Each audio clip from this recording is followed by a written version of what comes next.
Salutations, everybody. It is Matty here today with episode 221 of the H.A.M Radio Podcast. What's up, everybody? This is Karak and my dogs. What the hell? They can hear Matty. Yeah, man. I swear, I don't man. get it. Dude, it's crazy. They didn't bark at all. What's amazing, ladies and gentlemen, a little backstory here. We went to record this like 5 minutes ago, and the program shut down. I'm just dicking around trying to get things working, and we would have totally avoided what has been a cursed introduction to our show where Karak's dogs howl to the intro. And so...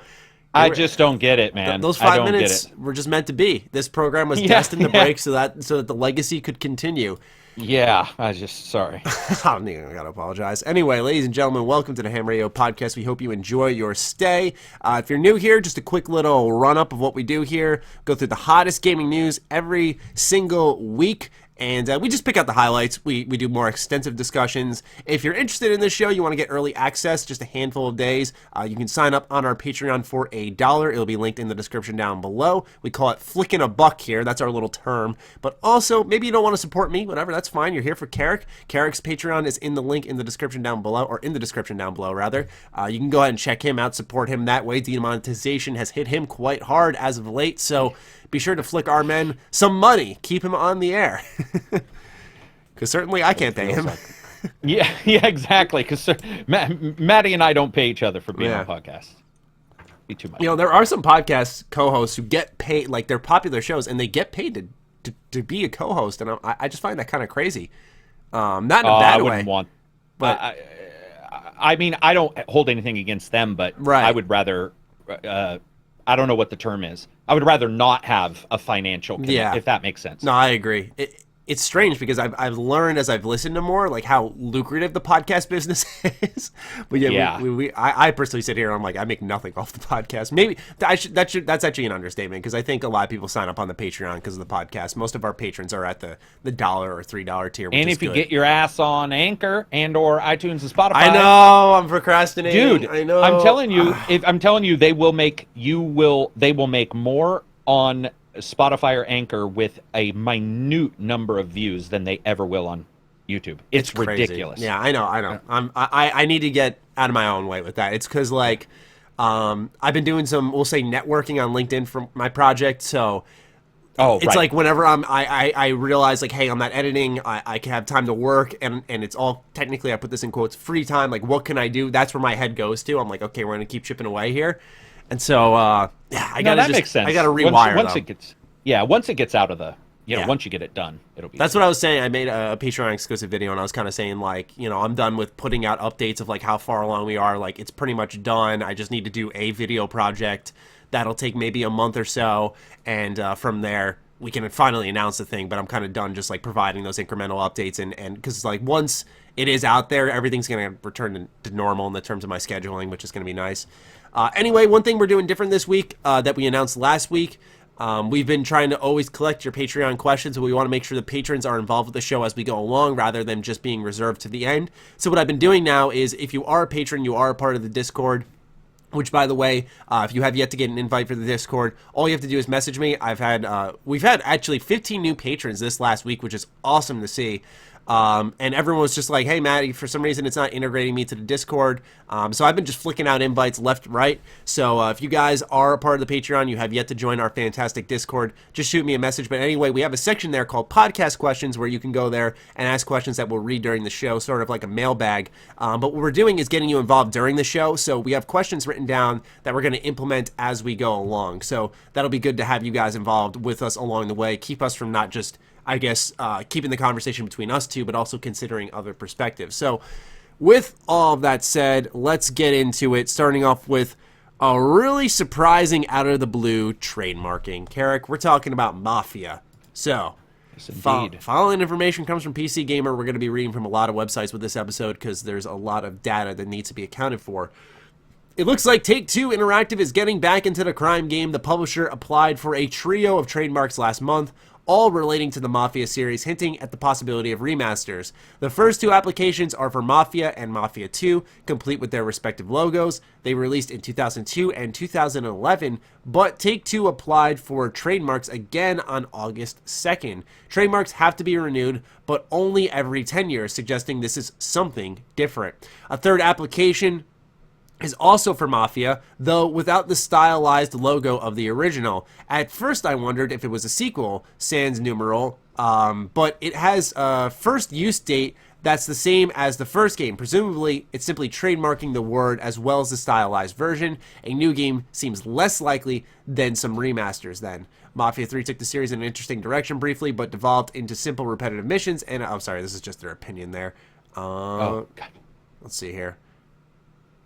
Trademark links expire, but you can search for them by name or serial numbers, and then they have the serial numbers linked in the article itself, which I will not list out because it would just be quite redundant. So, Karak, it seems more likely, based off PC Gamer's breakdown, that they're just protecting the Mafia name, which indicates maybe plans to do something in the future, just in case. But it seems more likely that we're going to get maybe a Mafia collection, per se. Would you find that interesting? Would you be down with that? Yeah, and I'm looking up how well Mafia 3 sold. So Mafia 3 sold 4.5 million. Okay. Which is nothing to like sort of sneeze at. I personally believe there will be a sequel to Mafia 3. Or, I think so too. You know what I mean? Mafia 4, whatever. Yeah. Not but yeah, no, I think it is interesting because Mafia 1 and 2 are old enough. Mm-hmm. Like they are old, and they're considered by a lot of people like open world or even LA Noire style fake open world, where it's sort of it's like a playground. I don't know. Yeah, it's like an open world light because it's not filled with repetitive stuff. I think it's awesome. Everybody I've talked to seems to consider 1 better than 2, which I think, if my memory serves, I like 2 better than 1. I've actually I have not played the first one. I played the second one, and I love the second one. Yeah, and I remember liking the second one more than the first, unless I'm getting mixed up because it's been years. But no, I think it'd be awesome, and it's time. Those are kind of games where I feel like I don't know why, but I feel especially when the sequel didn't do so well, being 3. That instead of doing 4, but doing those first is a good idea. Yeah, sort absolutely. of see, like, hey, here's a game that, yeah, it's older, but it's so old they're not just going to up-res the resolution. You can't. The engines are different, everything. So instead, you might see some quality improvements. You might see some really good step ups. So it could be awesome. They did some, like Mafia 2, for example, they did some quality of life improvements, like adding some open world activities into the game. One of its really only complaints. Normally I hear storytelling's great, third person shooting is snappy, characters are good, the world space is good because it kind of changes as the seasons go by with how the story progresses. And if they added just some other things to do outside of the story, I think a lot of people would be thrilled about that, and I think it would be a good thing to inject into Mafia. And I'd love to personally, I'm with you, see more from the series, because I thought that Mafia 3, while it was, as actually the article I started to read mentioned, a little bit repetitive in terms of its gameplay, there were some narrative moments that really pushed boundaries in a I'd say respectful way, but also a very impactful and powerful way. And I feel it's the only series that has that capability to push that a little bit. And I think they did a great job. I think it changed how some stories are told. We started to see more risks being taken after Mafia 3. And in turn, I think it was a lot more impactful than people realize. Maybe not in the terms of sales charts, but I think artistically and creatively, I think it brought about a wave of people trying new ideas and not being as afraid. It had cool NPCs, dude. Donovan, at least at the starting, your sidekick, dude, is fucking... Like, if you talk about amazing or interesting side characters, I would put him, like, in the top 20, let's say, of game. Like, he was legit good. And it did get filler and repetitive later. But the first, like... 10 hours. Yeah, I'm trying to think of, like, the total. Like, I would say the first half or 1/3 of it were awesome with him. And I would love to see them go back and sort of look at Donovan and go, okay, we know how to write a good character. Now let's make sure they're all that good. Because I don't know if I loved the protagonist. What was his name? Do you remember what? Yeah, yeah. I don't know why. Because I always get Lincoln mixed up with Franklin, who's in GTA 5. Oh yeah. Yeah.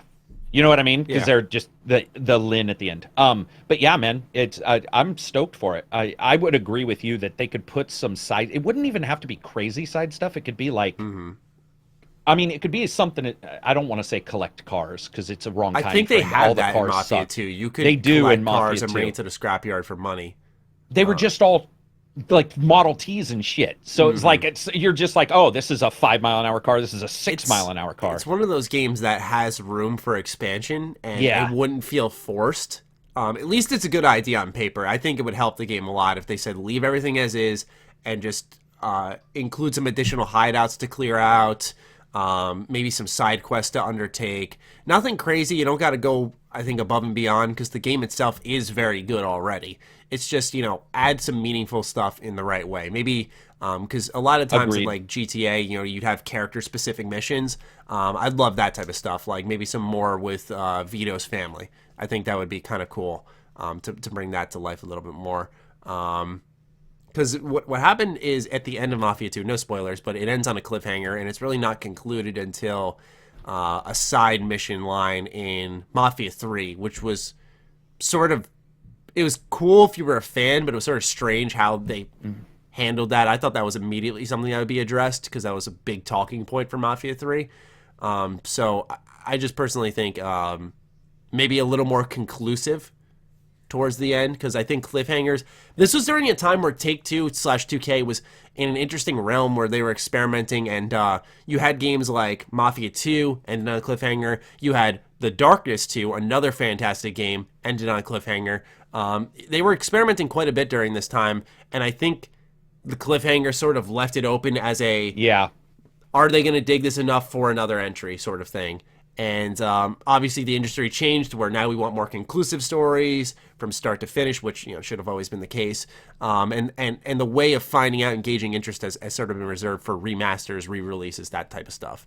I also think that those open world, or not open world games, but games that end where it seems wrapped up and then DLC will be like somehow getting the guy or the girl or the character back into the world from something you didn't expect is much more enjoyable than a cliffhanger. So like if I have game 1 and game 2 and game 1 ends with a cliffhanger, I know that they're thinking of game 2. Right. But if like game 1 ends, right, and you're like, oh, forever after, or not even forever after, but it's like, okay, things are nicely wrapped up, and then somehow they're all, 5 years later or whatever, and the dude's doing his normal shit, and then something else pulls him back. I like those kind of games. So I would like the cliffhangers to stop in almost all games. I think the best way to do it, I think, not best way to do it, but one of the people who do it in the best way, I think, is BGS, because normally what they do is, if you look at Skyrim, you look at Fallout 4, they pull you to a completely out of range location. Like you'll go to Far Harbor, you'll go to the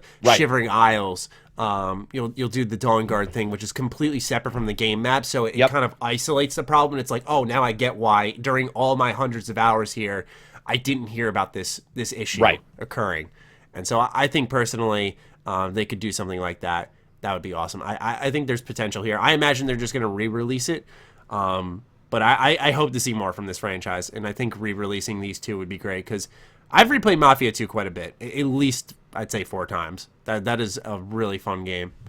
Yeah, I've played it twice. It's funny because this brings back memories of us talking with Lone, because we were trying to figure out what was being made when, and then he was on the podcast when 3 got released, I think. Yes. Yeah, and we were all trying to figure out where what Hangar 13's plans were and all this kind of stuff, and it's sort of, it's crazy to think that like that game's been come and gone now for what, 2 years? I think 3 years. I think that was a 2016 game.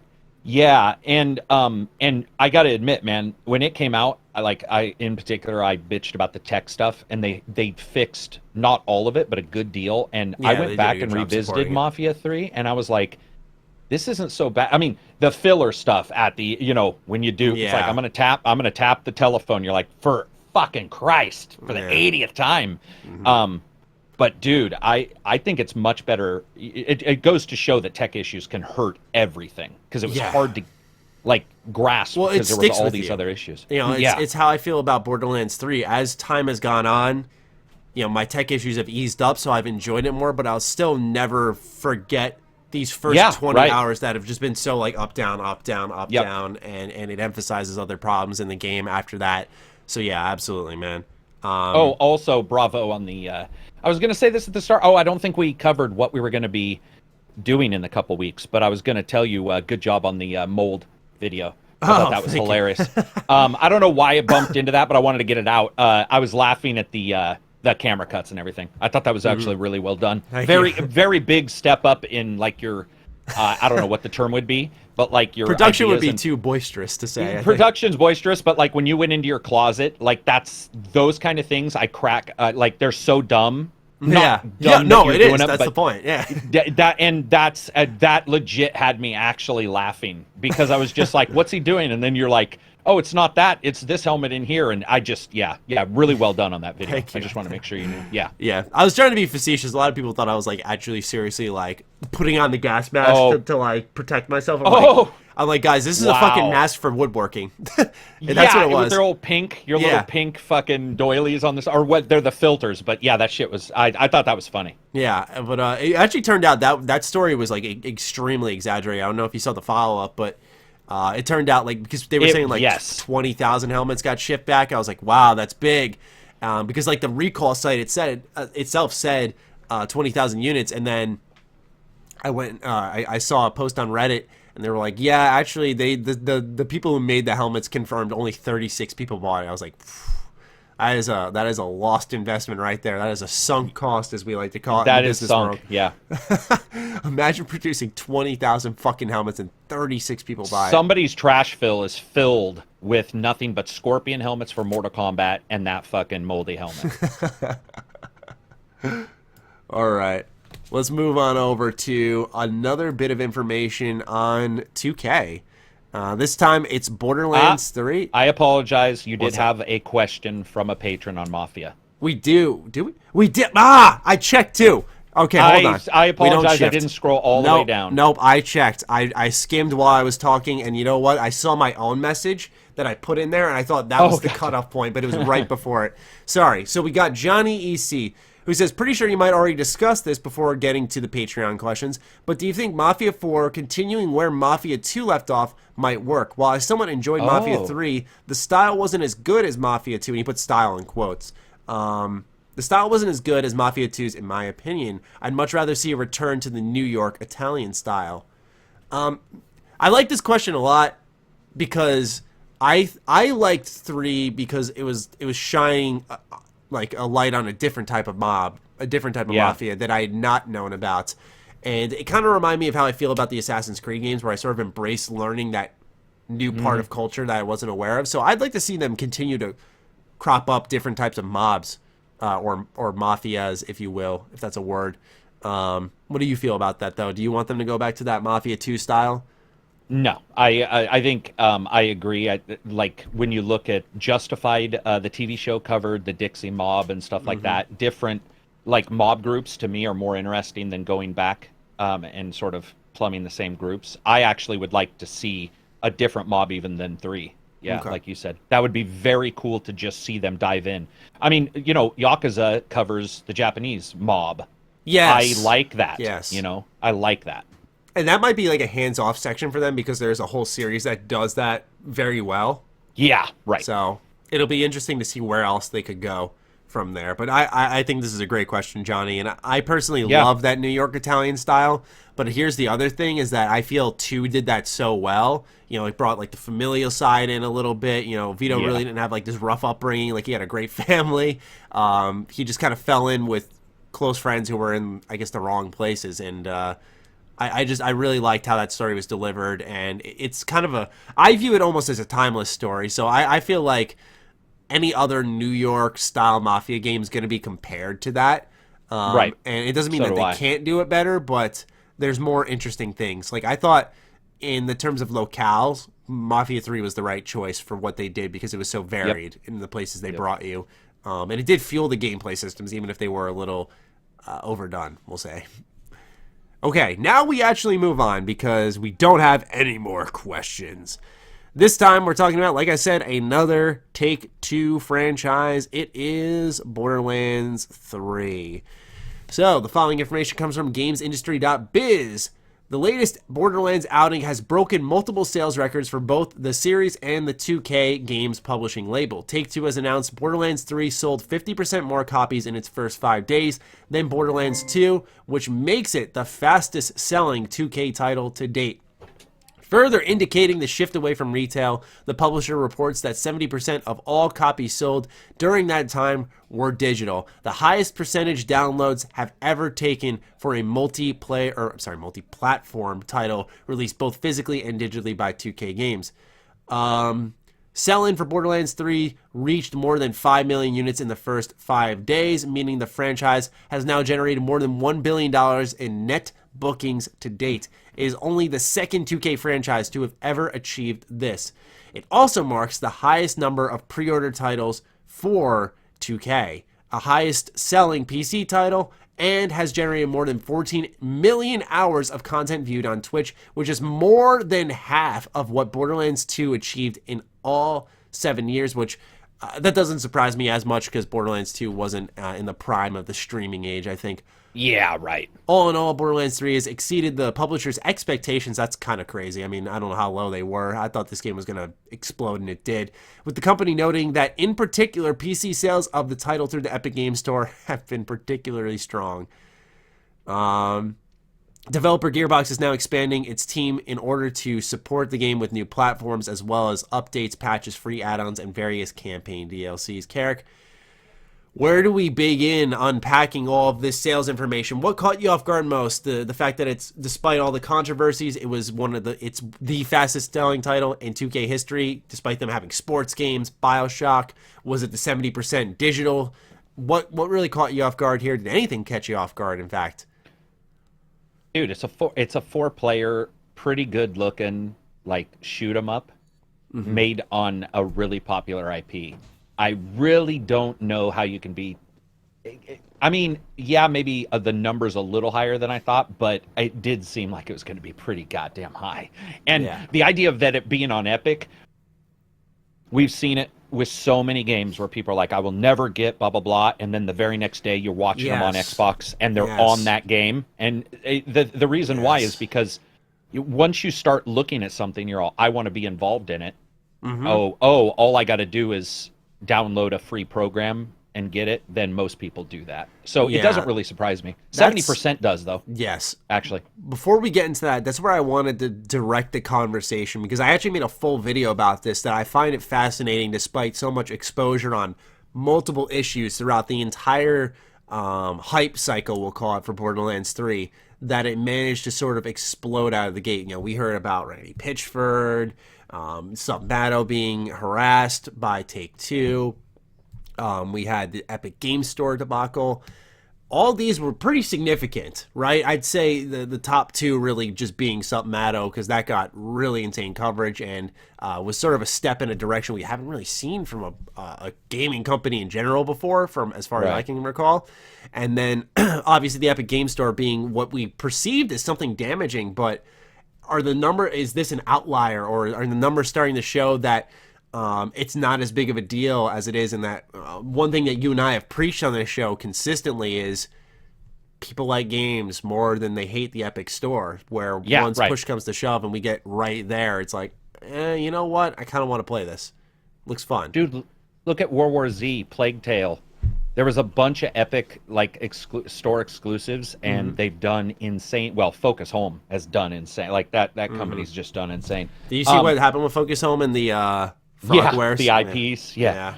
Which sucks because they worked so close. Hopefully they can get that figured out, because they've been co-whatevers for so long. But yeah, I mean, dude, like there's. I think when it comes down to it, people just will click on it. Also, I think with like the Submatio, is that his name? Is that the YouTuber's name? Submato. So think of my name, but an O. With Submato, I think one of the biggest issues also is that there was some question on if what he was doing was actually like was he doing stuff that was actually bad? And so there was some questionable stuff for sure that at least people were thinking was going on, which wasn't the same as, like, let's say I just woke up one day and somebody attacks me. It was like, oh, there was some questionable stuff. People were coming out of the woodwork saying this was going on. I'm not saying it was right. I'm saying that was also reported in the entire stories. So I think a lot of people just look at it and go, dude, I don't know the full story, and the game's out. And unless there was a full thing to boycott, that's one particular story I think gets put aside. Also, my hope is people realize that Randy Pitchford is not the only person working on that game. Yeah. And at some point, you have to look at everybody else and go, these people are fucking obviously love the game, obviously love developing, are trying very hard. Do you just say, I'm not going to support the entire company due to one person? Some people will, but I think a lot of people won't. They'll just be like, nah, and supporting it is almost a bad term too, because like, I don't feel that I gave my money and supported them. I feel like I bought Borderlands 3. That's about as far as I go. I bought Borderlands 3, the $60. I don't know who gets it. Like, have you ever bought a game out of like kind of principle to support a team? No, I buy them for the reviews, but that was asked a couple weeks ago in the Discord, and I bought extra stuff for sure. Oxenfree, I bought 2 copies. Okay. Even though I knew there was a chance I wouldn't play it the second time as much, at least. So yeah, I have. That's rare though. It's rare for me as well. Like, for me, it's in the form of like Vampire and Nier Automata, where I'm just like, you know what, I really like this and I want to see this team succeed. I will, despite getting a code. I didn't get one for Nier, but despite getting a code for Vampire, it's like, here's my money. Like, I want to be a part of that sale. And so yeah, that's where I think it crosses the line a little bit, or not. That sounds negative, but you get what I'm trying to say. Yeah, but I agree. I think it shows that people are learning. You know, that it's not just Randy Pitchford there. But it also made me question one thing. I want to know if you share the same opinion on this. It made me think, do our conversations that we have, do they reach as far as we think? No.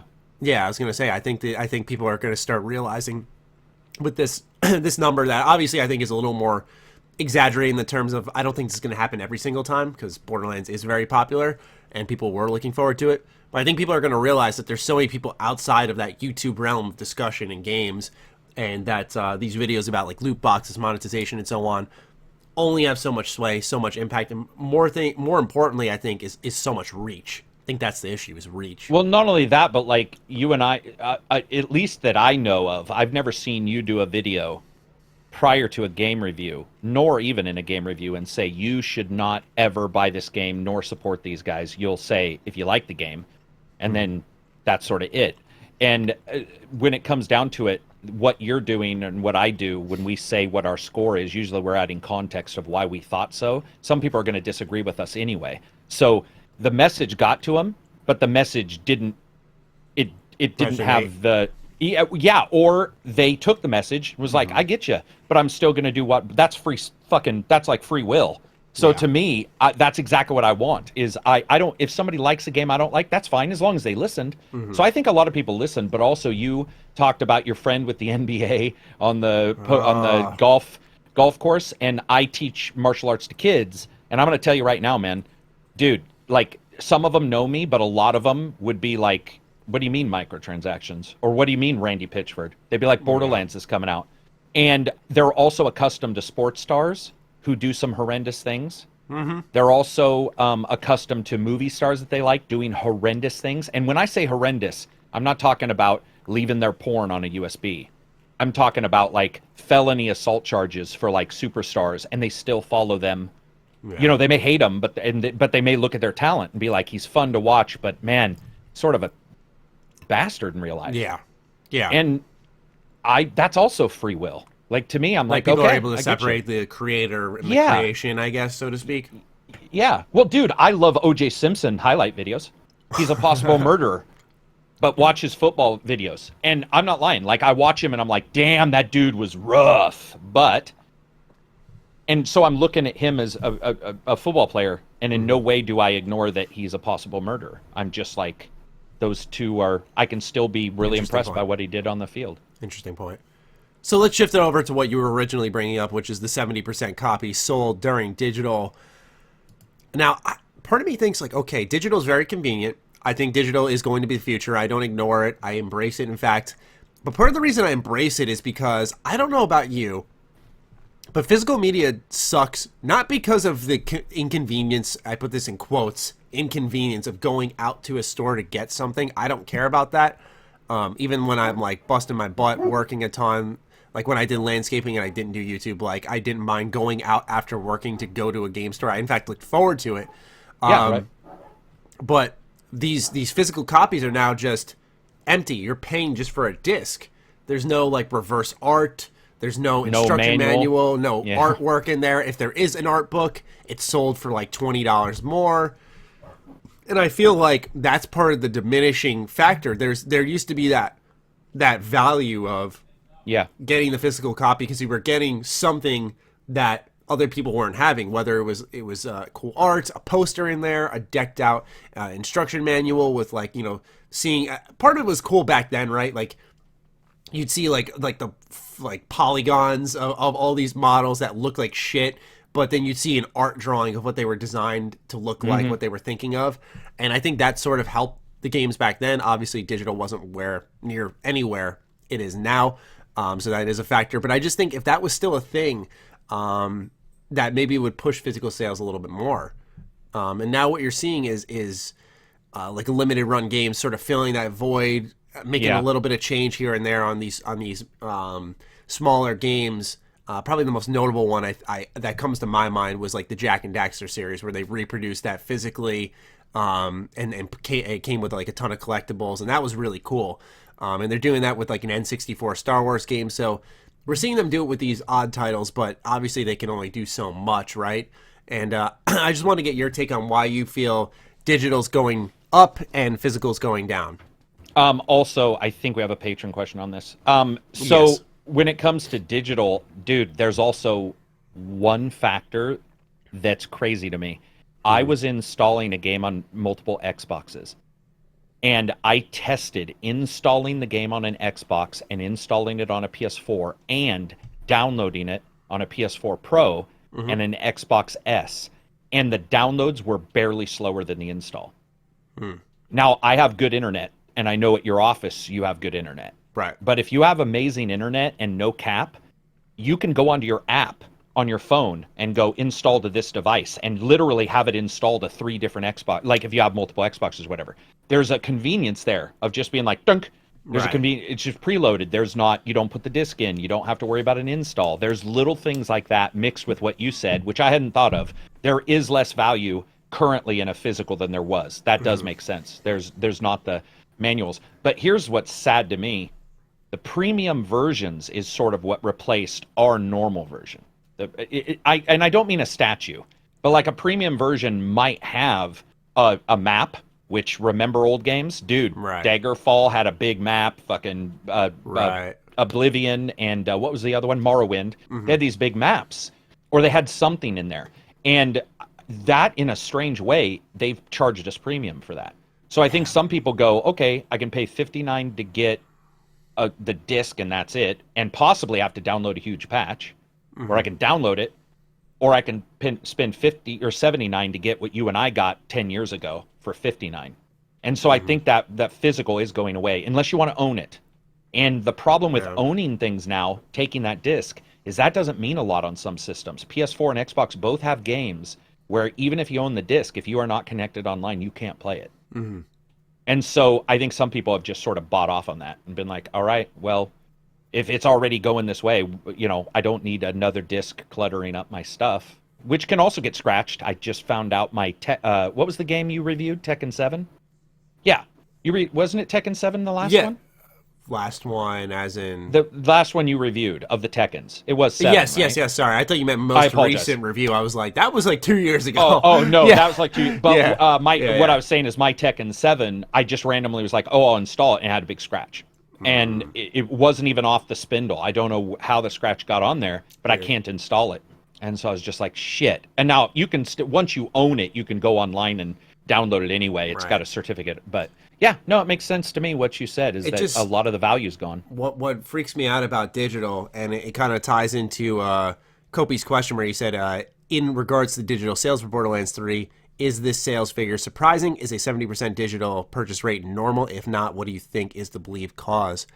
I get afraid of these licenses expiring and games disappearing off markets permanently. And I think of games like Super Smash Bros. Ultimate, which absolutely they knew they were going to print cash with that game. Should have had an instruction manual with like a little character write-up for every fucking character in that game. Like a little write-up with a little move guide. I don't give a shit if it's in the game. Save the development time. Put it in the instruction manual. I was mind blown that game came with just the cartridge. Like, look, it is. I'm just gonna be honest. It is such a waste of plastic what these companies are doing. Yeah. Like, there's still the clips for the instruction manual. I'm like, why are you creating boxes like this? Why do we have still the clips there? I get nervous like you do, but that's because there's one great example for the PS4. One of their cherished titles has been taken off the market, and that's Drive Club. That was a game that was quite literally it was displayed as PS4's power. It was the biggest. It was like, this game is going to look better than Forza, and yes, it was 30 FPS. Ignoring that for a second, it was they were a premier company working together. They were on PS4's fucking main platform. They were at E3. Right. They are gone. They're literally not there. You cannot get it digitally. Yeah. Yeah, so it's. I mean, I went and actually downloaded it just because I was when I heard that it was being removed. Mm-hmm. So, yeah, it sucks. They definitely can go away. Not a ton do, but I mean, they do for sure. It does happen. Yeah, man. I think of, so far it hasn't hit us in like a hard way. We've seen the Activision deals with Nickelodeon expire, and oh no, we can't play Mutants in Manhattan. God forbid I can't play that piece of trash again. You know, I'm sorry. Very few times, ladies and gentlemen who listen to the show know I refer to a game like that, but I say that partially because I'm a huge Ninja Turtles fan, and that game just, it's still raw. Karak, it's still raw, that game. Alan Wake was taken off too. Because the IP for the music. There we go. Okay, that's a good one. Yeah, the IP for the music was lost. It's back, but it was taken off for a year or two.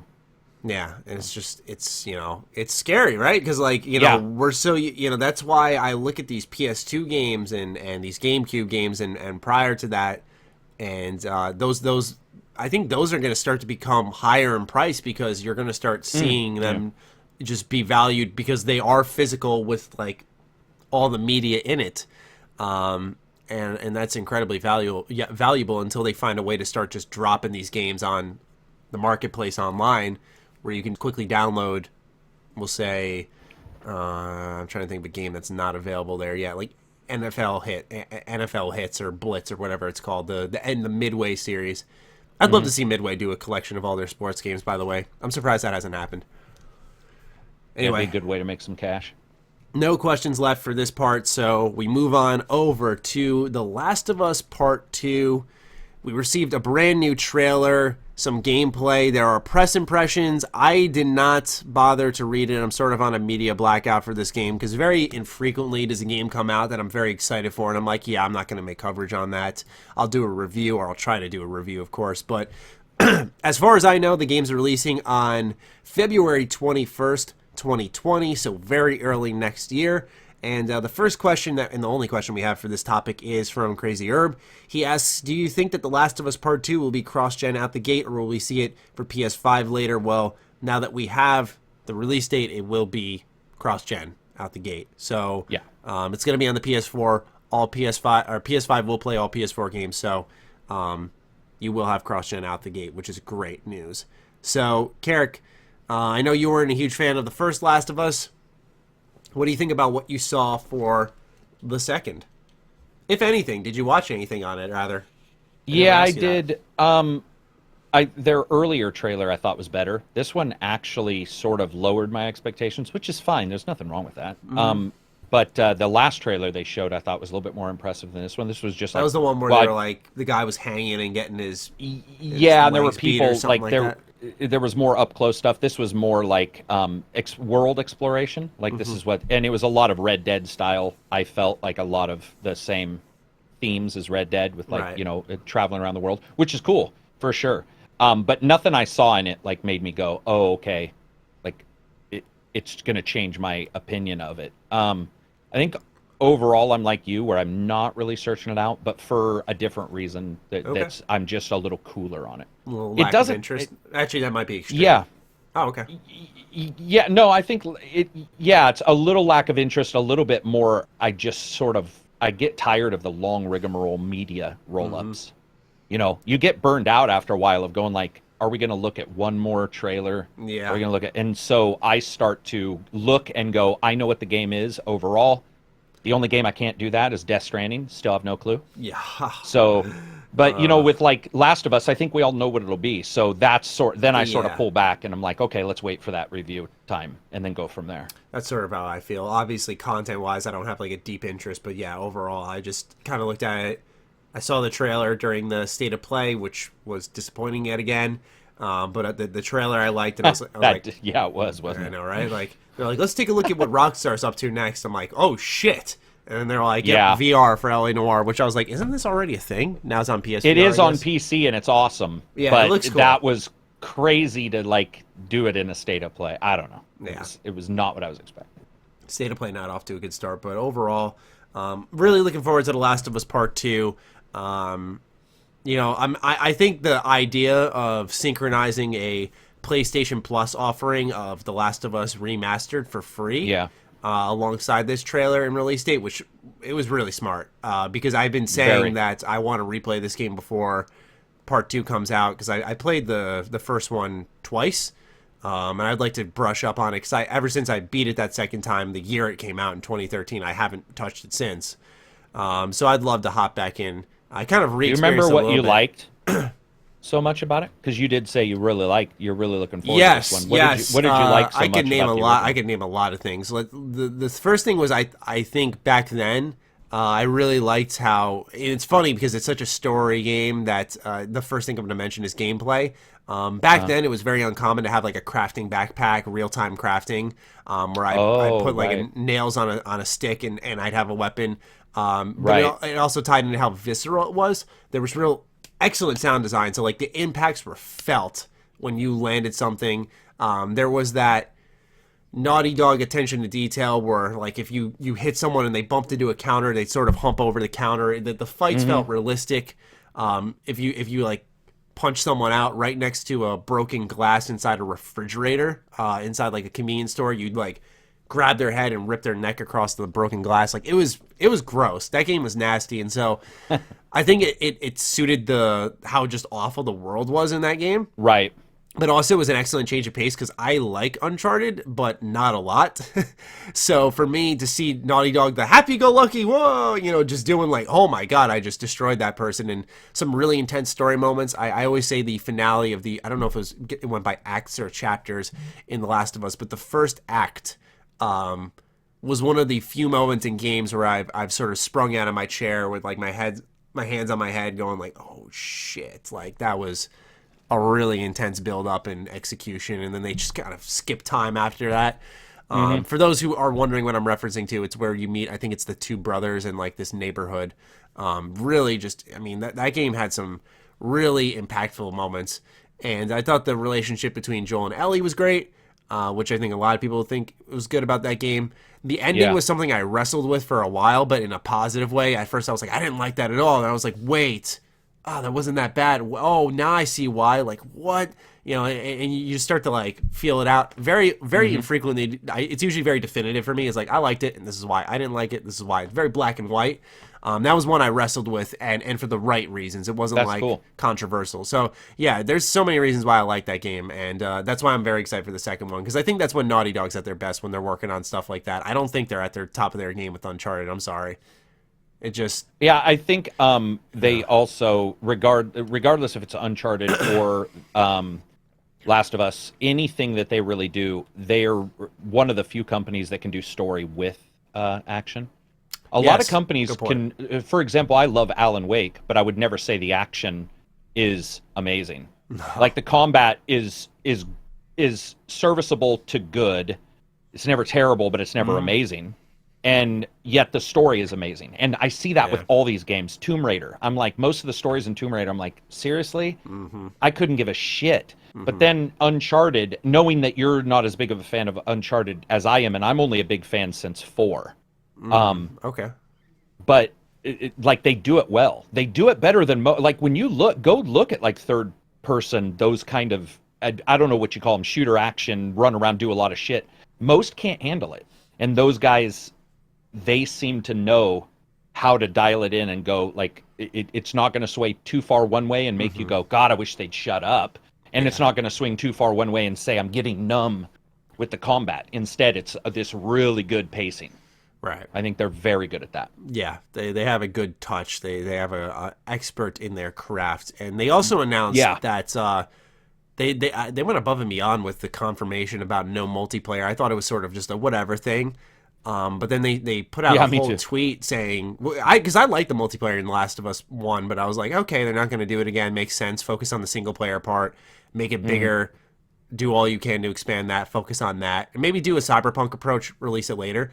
But they were like, yeah, we have grand visions for factions, and it may end up being a separate game or something. I was like, okay, I'm with it. Like, yeah, if that's what you guys want to do. Like, I just want The Last of Us Part 2. And if you guys are just going to go all in on the story, like, that's what I want. That's what I was hoping for. Especially because they're putting in PS Plus The Last of Us Part 1, which I keep calling it Part 1, but remastered rather. That has the multiplayer there, so it's pretty accessible. It's free to everybody. Most PlayStation owners, I'd imagine, have The Last of Us in some way, shape, or form. The PS3 servers are down, so you can only play online on PS4. So, yeah, if you are interested in The Last of Us multiplayer, get your copy in October for free on PS Plus. Yeah, I bet you it's not going to be a small number of people playing it. No, absolutely not. I think people will still go back to it and play it. Just because it looked like what I saw in the trailer. There wasn't like a heavy difference in the gameplay. It still had that kind of grounded in realism, very intelligent AI. That's just quick takes I saw during the trailer. Really hard to draw an exact interpretation when I didn't read any of the previews, but I don't want anyone's opinion because that's such like a that's one of those preview events that if I ever received an invite to, I would decline it. It's like the only game I could think of I would decline it because it's like, why would you want to experience 3 hours of The Last of Us 3 alone? hours of The Last of Us. Like, and hopefully it wasn't at the middle or something, Maddie. Hopefully it was at the starting. Like, that is, for such a story-driven game, like, that is such a significant chunk that when you're playing it again and you're going back to review it, you can sometimes feel that fatigue where you're like, yep, been there, done this, and you're sort of going through the motions. The reason I didn't have it with Borderlands 3 is because I just took like a fucking month and completely unplugged, but it's because I have the choice to do that, right? Like, these people who work in the press, you know, what are they going to do? Not go for their own personal enjoyment? They have a website to serve, so it's kind of a lose-lose, but, you know, as someone who has a choice, I was like, hell no. I would, if I were invited, I would not have gone. But anyway, Last of Us Part 2 coming out next year, very early, going to be a busy early couple of months in 2020, and looking to be a great year. Do we have any questions on that one? We do not. Just the first one I initially read. The rest of the questions are reserved for this next topic, which I am so excited to get into. It is about, oh my God, ladies and gentlemen, I'm sick, so. It is about Maddie having the flu. Yeah. I was surprised it took me 47 minutes to get through this and start coughing now. And start coughing? So was I, because you warned me prior, and I was like, he's doing pretty well. All right, there we go. So, new Batman game is coming around, seemingly. Warner Brothers Montreal looks to be teasing some stuff, so we got a lot of stuff to go over. And, oh man, this is exciting, because it also inadvertently confirms something. So the following information comes from GameSpot. It appears Batman Arkham Origins developer Warner Brothers Games Montreal is teasing its new game. The studio tweeted on September 22nd for the first time in more than 4 years with what looks to be a cryptic teaser for a new project. Then on September 23rd, the studio posted another teaser with a tagline that says, "Capture the Night, KNIGHT." That teaser is accompanied by a series of quickly changing symbols that could imply the latest threat Batman will have to face. You can check out the latest teaser below, followed by the earlier one. If we scroll down, it says the tweet celebrates the 80th anniversary of Batman's first comic book appearance in 1939 with a video that shows the bat signal projected onto a building, but there's more to it. The video also contains flashes at 3 seconds and 21 seconds of mysterious symbols that you can see below. and they have them listed. People are speculating that at least one of the symbols is a reference to the secret society, the Court of Owls, that exists in the Batman universe. Intriguingly, a Warner Brothers Games Montreal developer tweeted in November 2018 a picture of a developer wearing a t-shirt with owl imagery on it. The tweet appears to be in reference to an upcoming unannounced project. More evidence for Court of Owls connection came from Batman comics writer Scott Snyder. He tweeted and deleted a post that specifically mentioned the Court of Owls. He used the hashtag Beware the Court of Owls in his since deleted post. And then, hold on, there's a tweet here. Yeah, this is, wow. Redacted, best dev team ever. And there's a picture of someone with owl imagery on. That is absolutely a tease right there. Warner Brothers Games Montreal has numerous open positions posted on its jobs website, one which mentions the studio working on a AAA unannounced game. The studio is massive, as it currently employs more than 300 people and continues to staff up. In 2016, Kotaku reported that Warner Brothers Games Montreal canceled a Suicide Squad game and shifted focus to a new Batman game starring Damian Wayne. This could be the new title Warner Brothers Games is teasing, as Damian Wayne was featured in the 2012 comic Night of Owls that focuses on Batman's fight against the Court of Owls. Nothing is confirmed, however, and in 2018, Warner Brothers Montreal senior designer Osama Dorius said on the Humans of Gaming podcast that the studio was working on a couple of projects connected to the DC universe. One of these games is a major console game, open world DC universe. Meanwhile, Batman Arkham Knight studio Rocksteady is also working on a new project, though it has not been announced. Whew. That was a mouthful. All right, lots of details. Great write-up by GameSpot, by the way. Eddie Macaque, right? Macaque? Mukuch? I don't know how to say his name, but anyway. I'm sure the first pronunciation was definitely way off. Once I said it out loud, I was like, fuck, that ain't it. Yeah. Eddie Macaque. Beat up a lot as a kid. Anyway, Karak, are you excited for a new Batman game? We'll start off simple. Yeah, I'm stoked for one, especially because when they said capture the night or catch the night, I was thinking, like, is it something where it all depends on where they it also all depends on if they take Batman Arkham Knight as canon, because if they do, then everything changes. That's actually the big thing that matters, because of what happens at the end of I've Arkham read Knight. some Batman comics, some of the newer Batman detective novels, rather. They're good. They are very good. And so I'm trying to remember, I should have looked this up right before, but maybe you'll know off the top of your head. Damian Wayne, difference here. Son. Okay. Okay, makes And- sense. and- that would be interesting then. And when he says catch the night, what I was thinking originally was, maybe Batman, a little bit like the Batman movies, maybe the cops aren't helping Batman anymore for whatever reason. But then some stuff happens at Arkham Knight where that wouldn't make any sense. So, like, who's involved. So that's why I'm wondering if they're going to take Arkham Knight canon or if it's a side story. And then if it's... It is Damian who does become Batman, obviously. So I'm assuming it won't be Bruce Wayne, and it'll be him. And I think that there are pretty big differences between the way Damian does stuff and the way Bruce Wayne did when it comes to like their beliefs and like how to treat people who've done stuff wrong and all that kind of stuff. Teen Titans covers some, or Titans TV show covers some of those kind of things for different heroes. So yeah, I'm super excited for it. I think also, dude, Arkham Knight, despite the technical issues, I actually really liked. I like the Batman. Good. Yeah, and I like their gameplay, the loops and just the stuff that he uses. I like all the gadgets. So to me, I'm really excited for new Batman. I just think it could look awesome. And I mean, there could be a lot of cool things that they do. Do you think with this the will story? Be a 2020 game? Because I think so.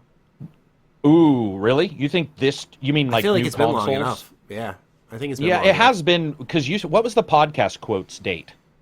Wasn't it 2.5 years? Or you said a date, and it was 2.5 years ago. Oh, it's Kotaku's story. Yeah, Kotaku's story was, hold on, let me scroll down a little bit, reported that they canceled the game and shifted focus to a Batman game starring Damian Wayne. That was 2016. Oh, yeah, you're right. So I think if they've really been in on that since then.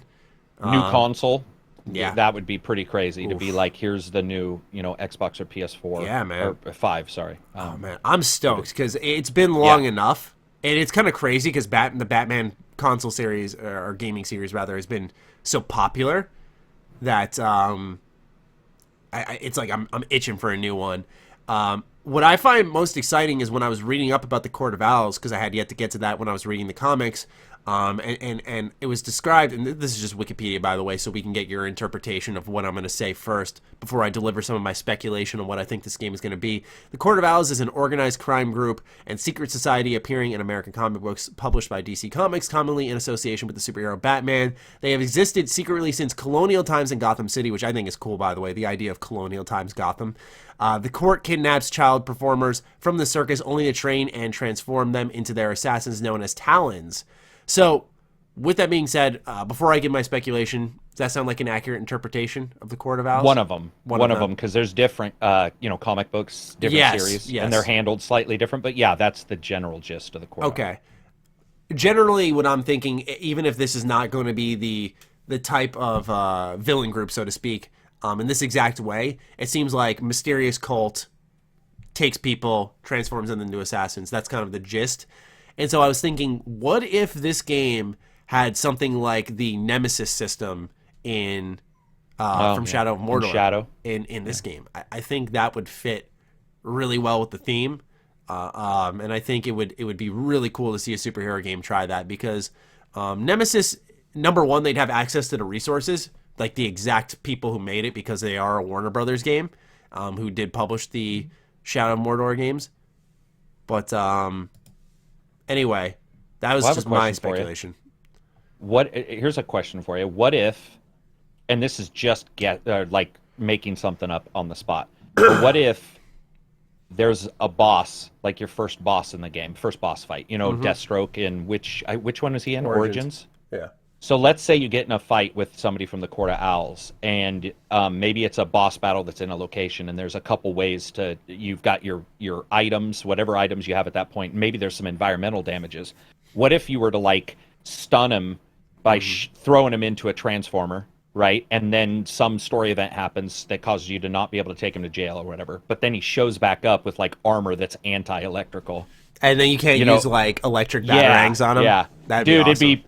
Or you're using, what if it counts and you use a bunch of batarangs to almost defeat him, and the game is like, okay, Karak used this to defeat him a bunch of times, so when he shows back up, he's got like a new cowl on that doesn't let you knock him in the back of the head. Almost like Phantom Pain. People forget that like Metal Gear, when you shot a bunch of headshots, they put helmets on.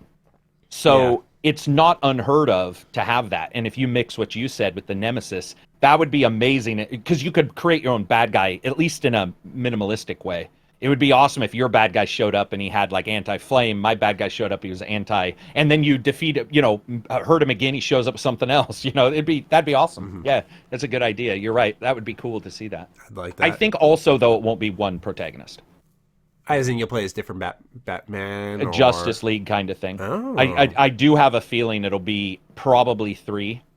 Interesting. And where it'll be like because that's the big thing in the Arrow universe right now. It's the big GTA tried it with 3 protagonists. Multiple companies have sort of tried to, even like a lot of the bigger titles. The games though, right? Because they got to play differently. Yeah, that's your one thing is, or do you not have them play differently completely? Maybe they have a different normal physical move set, but the gadgets are shared by the Bat League.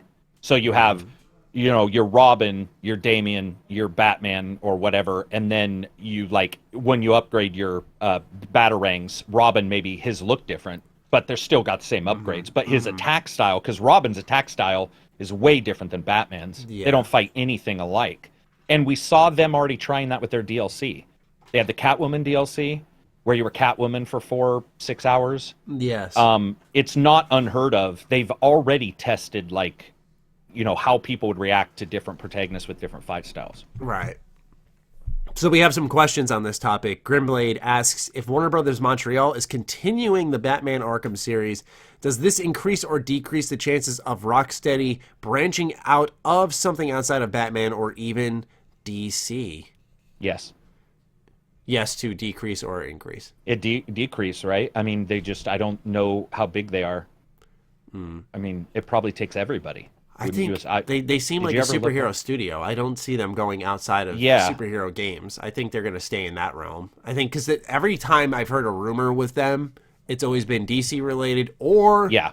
there was in 2012. This is my prediction, okay? Bookmark it. This is my prediction. In 2012, there was a rumor that the Batman Arkham developers, Rocksteady, were working on a TMNT game.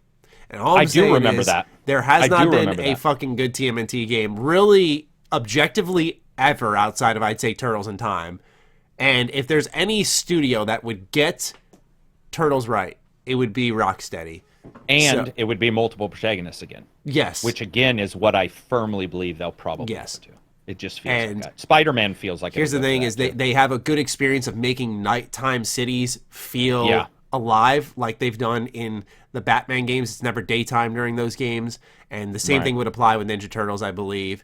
They now have experience with vehicles. There are vehicles that the Ninja Turtles use, like the Shell Truck, Shell Cycle, and so on. So you have that developmental expertise. I just feel like everything kind of goes in line. You just got, and they've been doing multiple protagonists. You know, they started doing that with the DLC where you'd play as different characters. It just everything goes in line where I'm like, they look like they're ready to do a Ninja Turtle game. I think they have the development expertise to do one now, and I would freak out. I would freak out, man. It would be cool if they were big enough to do 2 games. I don't know if they are. I don't know their size. Do you? Like, are they huge or are they? I think they're decent. Like, because if they're less than 200, there's no way. Just because of those kind of games and the resources they seem to take. We saw. I mean, we're seeing that with like Playground Studios having to hire a bunch of people for their secondary studio for their open world game. It's Wikipedia, but it says that as of 2019, they had 227 employees, so we could just say 200 plus. 200 roughly. plus. Yeah, that doesn't feel big enough to do 2. Yeah. Just in current today AAA market, it doesn't, I guess, is what I'm saying. Oh man, they gotta make a Ninja Turtle game, man. It's been way too long since we've had a good, proper Ninja Turtles game. Platinum Games could have delivered it. Yeah, could have. 2R3M asks, why does Warner Brothers Montreal insist on teasing the new Arkham game right before big things, State of Play, E3, Game Awards, then not announce it? Why troll us over and over? No fucking clue, but I would agree. My conspiracy theory is that they haven't seen the traction and coverage until, because I didn't know much about, I just knew, they're probably working on a Batman game, but it didn't really feel like it gained traction until they started teasing the day before State of Play.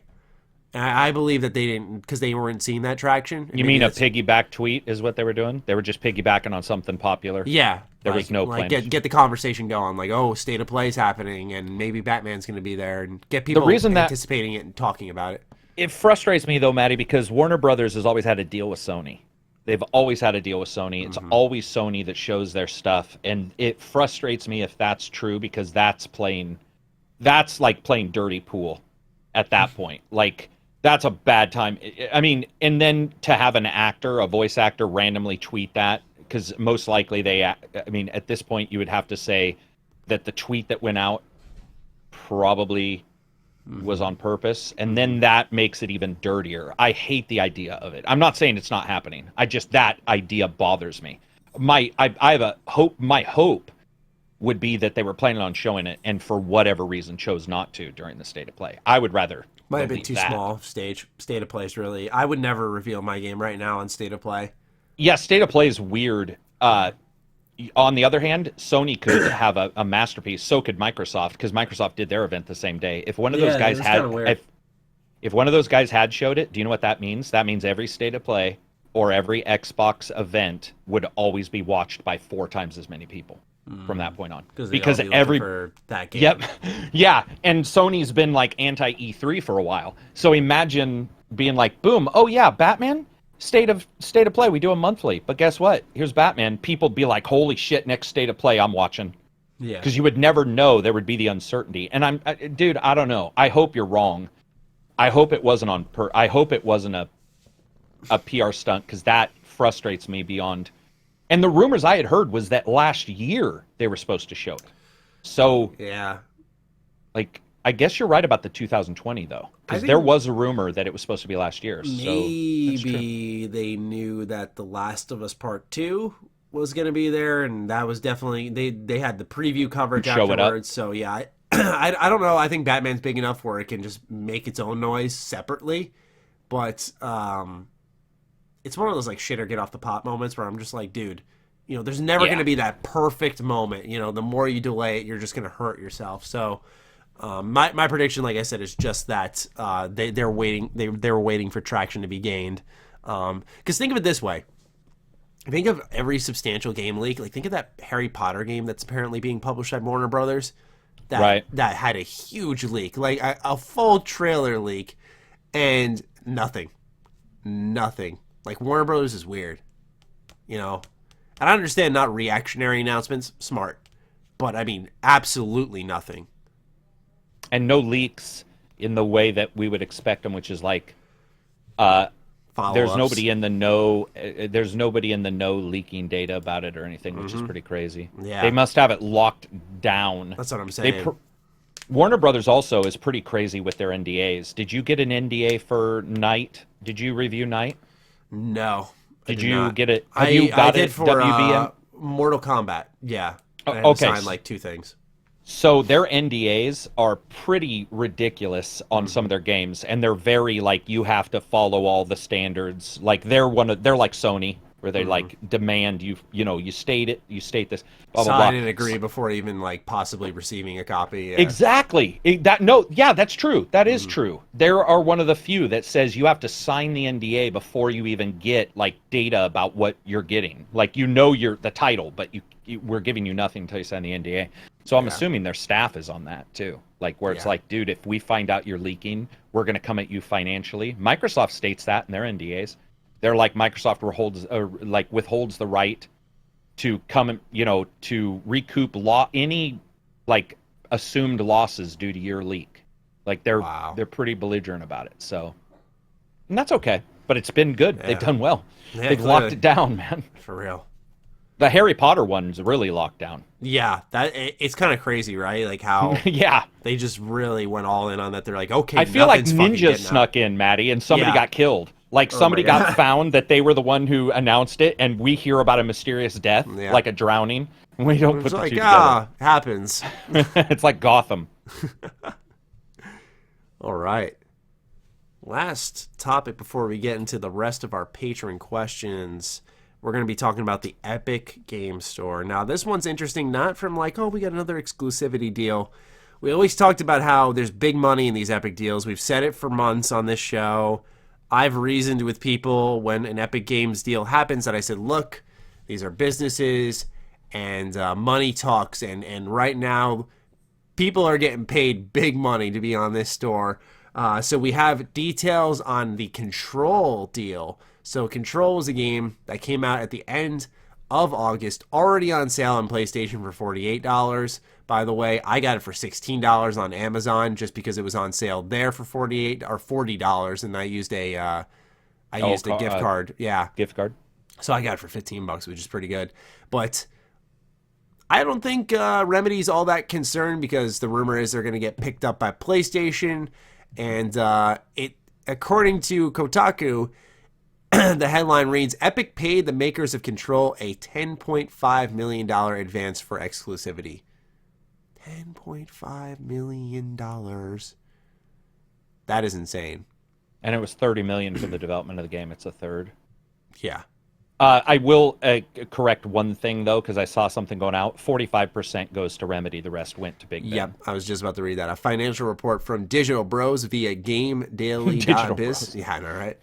Indicates that Remedy and publisher 505 Games got a deal of 9.49 million euros in bringing the game to the Epic Game Store. That's $10.49 million, which was then divided between the two parties, with 505 taking 45% of that total and the larger sum of 55% going to Remedy. Oh, so switch. Okay, gotcha. That's good. Yeah. This deal is part of a larger exchange between 505 and Epic that will also see upcoming sci-fi exploration game Journey to the Savage Planet released exclusively on the Epic Game Store. The 9.49 million euro number has been reported as a deal for Control's exclusivity, but that payment is not merely a cash sum paid in exchange for the rights to sell the game. It is an advance on future sales revenue. This payment ensures that developers are making a lump sum right away rather than waiting for money to dribble in as copies of the game are sold. Said security and upfront payment might make releasing games on the Epic Games Store more appealing, particularly for developers of independent games like Hades developer Supergiant Games or Ooblets designer Gumberland. Both these games initially released on the Epic Games Store, although Hades will be available on Steam starting in December, which is when I will pick it up. The upfront money they're providing means we'll be able to afford more help and resources to start ramping up production and doing some cooler things, Ooblets designer Ben Wasser explained in a blog post last month. Gumberland was later targeted in a harassment campaign after this announcement. The deal between Remedy and Epic isn't new for the platform, but the release of these numbers does help put some on the inner workings in perspective. Steam is facing increased competition from the Epic Games Store and has been adjusting its look and algorithms recently. Epic continues to draw in developers and games, including the loot shooter Borderlands 3. The model seems to be working to the presumed delight of some publishers and the continued confusion and occasional frustration of some gamers. So when you combine these numbers, and you're a developer, and then you see what happened with Borderlands 3 and a number of other games that have reportedly done well on the Epic Games Store, what do you make of this? Do you think it's starting to become a little more justifiable to go on the Epic Games Store despite its lack of features? Just going, yeah, you know what? This is a lot of money, and people are going there to play the games anyway. What are you going to do? Say no to $10 million when your game's getting no promotion for $5.05? Yeah, none. Which pisses me off more because if they got that money, none of that money went into their their PR for the game. Yeah. So that actually angered me when I read it. And I actually have worked with 505. It's definitely odd. But dude, yeah, man. Like now the future sales thing, people got confused. What that actually means is they will make no money till they make up that money. But it still also means that, you know, there's $5 million. So it's like you have to figure out what that turns out in sales and all that kind of stuff. It helps Remedy. It helps any I mean, dude. Guaranteed money in the pocket. It's a signing bonus for the NFL. NFL, you don't have a running back come out of college and play for every fucking team, you idiots. They play for one team, and the one team pays them a signing bonus. That's what Epic is. Epic is the first of what will be many publishers or many like digital storefronts, because they're not going to be the only ones doing that throw money at a star performer or who they think is going to be a star performer. And remember, Tencent's just got money up the yang. It's not even a dude, the amount of money they have, it's nothing. This is like us, spending maybe $100. At most, Maddie. Like if you look up Tencent's amount of money or Epic's and with like Fortnite, it's just it's ludicrous. It's staggering, yeah. And so to them, it just helps. And so for a developer to do that, they look at it and go, hey, yeah, we'll definitely. And Epic's fucked up. Remember when Epic put all those games on sale and forgot to tell the devs? And a couple devs removed their games. They were like, bitch, you need to tell me when you're selling my game. We didn't even know. Yeah. Epic's got their fair share of uphill battles, but so does Steam. And guys, it's not going to stop, by the way. No, it's not. Epic's not going to. They like that dude. Tim Sweeney's a crackpot anyway. Everybody's known that. But like, he's like, we'll stop when they blah blah blah. Nope. I told everyone that was just posturing, just because it's very clear that even if they did change their position, he'd have like a new statement about it. It's NFL free agent, man. Yeah, that's exactly what it is. And Steam will do it. GOG will do it. Somebody like once they see it, they'll be like, yeah, we'll. Because Steam used to offer it. Their main currency was discoverability. Mm-hmm. Their main currency was you'll be on Steam, and now that doesn't matter anymore. Greedfall, that did kind of work in their favor. Mm-hmm. Very much so. That was definitely like getting, because they were on front page, and they were on the Steam #1 sellers for multiple days in a row, which definitely helps. Yeah. If discoverability is good, then you're fine. The problem with Steam is it's not great. It can be easy to get lost. Yeah. Dude, if I had that much money, I don't know what I'd do. Yeah, I don't know either. I don't want to be rich. Like, I just want to be comfortable, Like, I don't know what I'd do. Thank God I'm married, because if I was single and had that much, I'd be riddled with VD. I would just be in Vegas humping everything. But seriously, that much money, the shit I would do would be I know what demonic. you were talking about Like, in oh, such a sorry. naive manner, and then you just said humping shit. I'm like, all right, he's fucking someone. He's like, oh, I get it now. No, dude, seriously, that much money, like you hear about it with movie stars when they're young, and they go crazy because there's nobody who says no. There's nobody who, like, you know, you have yes men. Nobody's going to tell you no because you'll be kicked out of the entourage. So you're like, you know, the person with millions, you just sit around and siphon off of them. And that amount of money is stupendous. It's creepy how much they're making. Creepy. Yeah, I was just about to say. Do you ever think that Epic will... So I don't think it's going to get worse. The outrage is already there, and it's sort of fading from what I think. I was going to say, I think it'll only get a little bit better. Right. Who do you see next? Do you see Steam doing something, even if it's not money paid directly, but something that where there's a financial recourse that's quite large, like we're dropping our take to like 1% or something? Or do you think GOG will do it?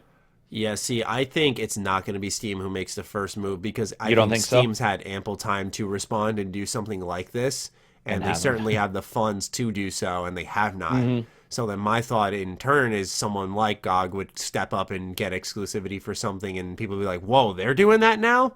And then Steam in turn will be like, okay, you know, now we have to. Now we have multiple people. It's not just us versus Epic. It's, you know, because people have shown... Not a lot of people, I guess, when you look at sales data, but people have shown, I mean, at least with Metro Exodus, I think that data showed, I think the data for that was skewed heavily. But some people have shown they're willing to wait for Steam, you know. But I just think I think the number sum is much smaller than like we think. Yeah. If that makes sense. Also, Discord stopped selling games. Really? Like, it's crazy. Remember they had their homepage, they were selling games, and then they did a big announcement last month, and they were like, the one thing we figured out running Discord is that you do not buy games from our store. So they're going to remove the store page. Gotta fund those parties somehow. No shit, right? They did another one at TwitchCon. Oh, did they? Yeah. I don't know what's going on there. Yeah. I don't understand it, but I guess they got extra money from something. You got any questions for this one? No, we just have questions at the end now. Weird. So, yeah. I'm surprised. Yeah, I was very surprised out of everything we listed. The most questions we got was for Batman. Dude, it shows the thirst, the straight up thirst for Batman. Mm-hmm.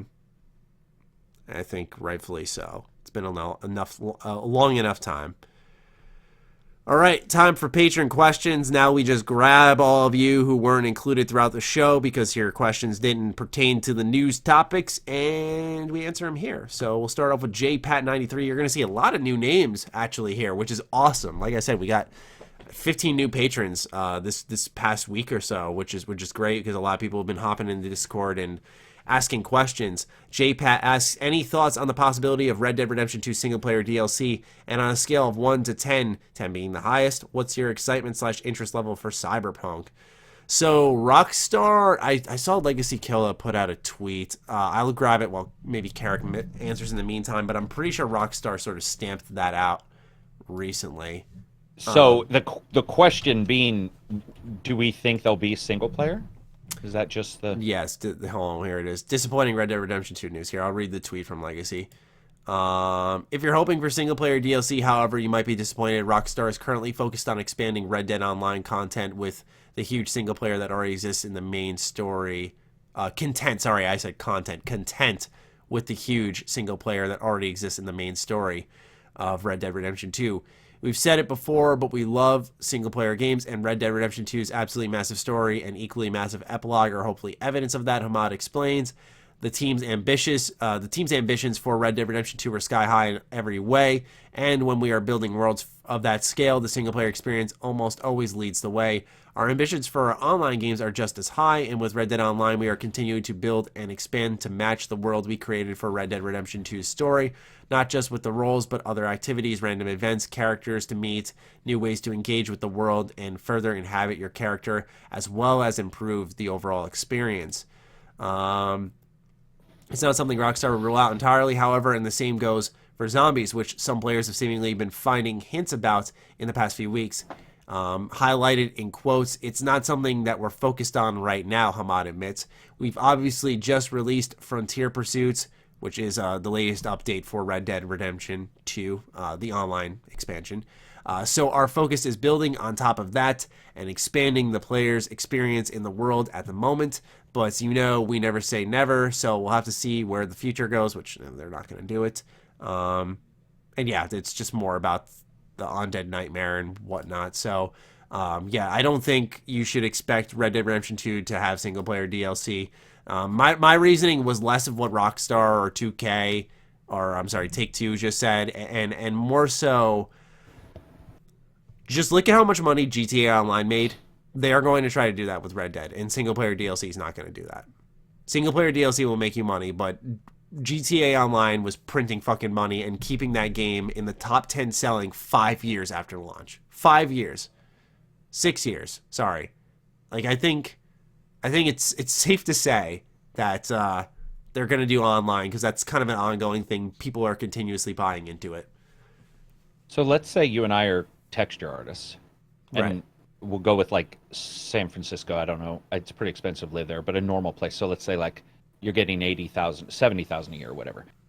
You're not getting paid per texture. You're getting paid per year. So let's say you're making horse textures, right? Mm-hmm. For horse skins. Sure. That's still less than a couple million. And a single player expansion is way more than that. A single player expansion for those guys is going to be in the 30, 40, 50. It's going to be like Control, their full game for just a single player expansion. Yeah, because they don't and do it yet the return is astronomically higher for the texture artists / musicians / sound guys to just add stuff to online, because even if you don't sell a whole shitload of them, you've got somebody working for you 365 days a year making skin packs and and weapon packs. More efficient for the business, essentially. It's more efficient for the business, yeah. And it just, I get that people want a company to somehow be a pariah or something and just be like, we've decided against all financial reasoning to do this. That's not the current market.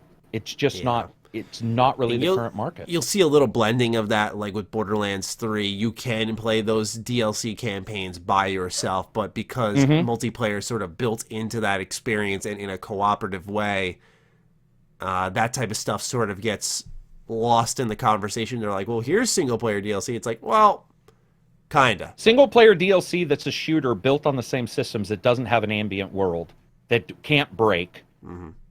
You don't even have ambient creatures really in that game. You just have creatures that attack you. Yeah. Well, you've got a couple ambient creatures maybe, but most attack you. Now that you mention that, I don't know. I don't even think there are. Yeah, I think there's the little hedgehog dudes. Quest givers and things that attack you. Yeah. So, and those levels are, if you zoomed out and looked at a Borderlands level straight from the top down, what you would see is a fairly labyrinthian setup that is actually fairly closed off. Mm-hmm. You have a lot of alleys. You have to go around, blah, blah, blah. But you're talking about an open world title that's a completely different beast. Also, it has to mend seamlessly with whatever you've created. You could do Far Harbor, where you do go to a totally different place. You certainly could do that. But again, you are building on systems and doing far more work. And so to me, there's no fucking denying it, dude. And Borderlands is going to do skins. They're going to do the same stuff. They're just doing both. Yeah. I'd love to see single player though. I would love to as well. Yeah. I'm not saying I don't want it. I would love it, but the way I look at it is the reason why it would also make sense on the other side of the coin is because they have so much money. I don't think it would be necessarily a loss to try single player DLC and go let's see how it's true. People respond to this. It sold really well. Right well, Lost in the Damned. Lost in the Damned. Yeah, Ballad they've done it before. Yeah, they've done it before. I think with Lost in the Damned and Ballad of Gay Tony, since they were paid for by Microsoft, it was a different beast. I brought it up because it still is the beast. I just don't know how it's paid for. Yeah, I just don't know what Rockstar makes and what they think is a good return for them. If you and I buy DLC, how long does a DLC have a sale? What's the term? Like a long tail sale. It's not an incredible amount of time. You probably have 2 or 3 months where it hits big, and then it starts to taper off. Where DLC for a skin, that skin's going to be there all the time. And then you repackage the skin into another package. You call it the horse skin package. And then you call it something else, and you can make all these different packages for people. It sucks, but it's sort of the way it seems like it's going. All right, next question's from Vault 101 Guy. Great name. What movie would you like to have be turned into a game? I know you don't watch movies, Matt, but I just recently watched The Shining, and I think that would be a cool horror game. No. We appreciate you thinking of a podcast question mid-flick. Yeah, Karak, you take this one away. I'm sure I'll think of something stupid, but you can go ahead and give us a legitimate answer. So what movie? Okay, Willow was already made, so I'll remove that. Dark Crystal as a full game, it's being made into a tactics game, and Yes. I think that doesn't really hit for me. I would love to see an RPG that was a Dark Crystal game. I think Dark Crystal is awesome. Also, a real Stranger Things game would be awesome. Both of those are TV shows. I hope they're okay with that. But I would say, because the big movies right now, Matty, are all superheroes. Frankly, I'm not a big fan of seeing another Avengers game. Yeah. I don't know if my brain can handle another Avengers. So, and then older ones like see, those have already been games. I mean, yeah, I was gonna say a lot of. Oh, John Wick. Isn't they're doing a John Wick game? They are, but it's it's not what you're thinking. It's not a game like I think I'm thinking, which is like a Batman, but as John Wick kind of thing. Okay. It's not that. Okay. Do you watch scary movies at all? No. Blair Witch got made recently. Yeah, that was surprising. I remember that announcement was pretty shocking. Friday the 13th is already made. Yeah, I was gonna say I feel like a lot of when you really start to break it down, that if a movie works right, and I'm saying specifically as a movie, I was like there's games that can't ever be adapted into movies because they're just so interactive and a lot of its strengths feed off of that. And I think the same applies for movies. There's just some movies where you're like this works brilliantly as a movie. And I don't watch a lot of movies, so this is a tough answer for me. I don't think I got a good one for you, man. I apologize. And I know you acknowledged my lack of movie watching, so I appreciate you knowing me well enough. So we'll stick with Karak's answer because I cannot squeeze one out. I keep thinking of the original Ninja Turtles movie, though, because I was talking about it with my friends last night. We were thinking of our favorite clips. Fellow Chucker, eh? Okay. Now we move on to... Yeah, right, I can... any secondhand embarrassment, anyone? Yeah, no, I get it. Black Dow asks, what's the funniest moment you've seen in a game, disregarding multiplayer, just purely based off what the devs put in the game? I have an instant answer for this one. Go for it. Fucking Jared from Subway in South Park. Oh, Jesus, yeah, South Park. Holy shit. I howled at that one. I was like, oh, no fucking way. Because I was like, that's crazy they did that. And then one of his moves, he fucking humps you with a sandwich and shoots mayonnaise at it. Dude. Incredible. I don't know how they did that. That was insane. Especially reviewing that, you're in your own little fucking time capsule and you're like, no, I can't talk to anyone about this. This is insane. That blew my mind. I could not believe that. I think humor in games is hard, and I think the reason why South Park worked is because it was already a show. Yeah, absolutely. I think humor in games, let's say South Park didn't exist and that game came out, there'd probably be some mother and father groups. They've already had their battle with South Park and lost. But if it was a brand new game, I bet you there'd be people up in arms about it. They'd be like, "Oh my God, I'm offended." We get what this is, kind of thing. Yeah, I don't really know of a game that handled. There's been the Avengers style games where it's a group of people and there'll be that funny cut scene where somebody does something stupid, but it's never laugh out loud ever. I feel like you and I talked about comedy in games. Yes, I think it was last week. Last week, yeah, and we were having a lot of difficulty even figuring out if there's been. We were talking about Borderlands 3, I think, and how. Oh, right, yeah, and people were bitching about it. Shitty. Yeah, they were just poop jokes or whatever. Yeah, I was playing it last night, and I was actually enjoying my time, and then the fucking main antagonist came up and started talking about they called us butts and started laughing. And I'm like, who the fuck wrote this? This is actually terrible. It's insane. Some 2-year-old wrote it. Seriously. I don't have an answer. I don't have an. Yeah, I don't. Yeah. I think you nailed it with South Park. I think Simpsons ride That one, the open world one Oh, for Hit the and Run? 360. Hit and Run for sure had some funny moments, but it just wasn't audacious enough, I don't think, to make me laugh out loud. I remember as a young kid, like I was 5 years old, and I remember I don't even know who it was. I don't remember this guy's names, but he was my neighbor, and we were playing Pokemon Stadium, and we thought it was hilarious when we clicked the move Headbutt and like ran our head into someone to damage them. It was like, why? I just remember laughing my ass off at that. Young and dumb. All right, next question. We go back to Johnny EC. What's an old game you absolutely think needs to be remade? My choice would be Scarface. That's a really interesting choice. Jesus, we just talked about Scarface on the podcast today. That's crazy. Scarface came up as the answer to that question. A lot of people like that game. Never played that game. I've heard the Godfather Did you play 2 video Godfather? game is apparently very good as well. 2 was awesome, Matty. You would legit like, if you liked Mafia 2, you should check out Godfather on the 360. My friend Vinny has recommended to me like ad nauseum. Oh, really? I plan on taking him Fist up bump on to it. Benny. Yeah. Or Vinny. He loves that game. A game that I'd want to be remade, though, I'm not going to pick KOTOR. Obviously, that's an easy answer, but I also don't know if I'd want that remade. I'd rather it be remastered. A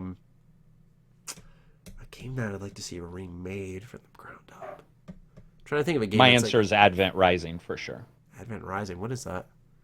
It's a Halo-style game. It was written by Orson Scott Card, and it was a 3D shooter action game, and or third person, sorry, and it didn't have the greatest controls at all, but it's probably got the only story I've ever actually been like emotional when I watched it, like ever. Wow. And it's got some of the best choices I've ever seen in a game. And How I old don't is think this it'll ever be Halo 1 and 2's time frame. Wow. It even looks like Halo. In fact, the opening credits are you flying a spaceship because an alien ship has come to Earth, and you're flying a spaceship alongside of it as the credits are going and you're talking. It's very cinematic. And it scored really poorly. It didn't have great controls.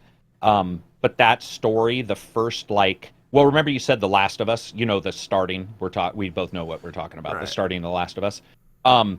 The exact same kind of situation happens at the starting of Advent Rising, except you choose who it happens to.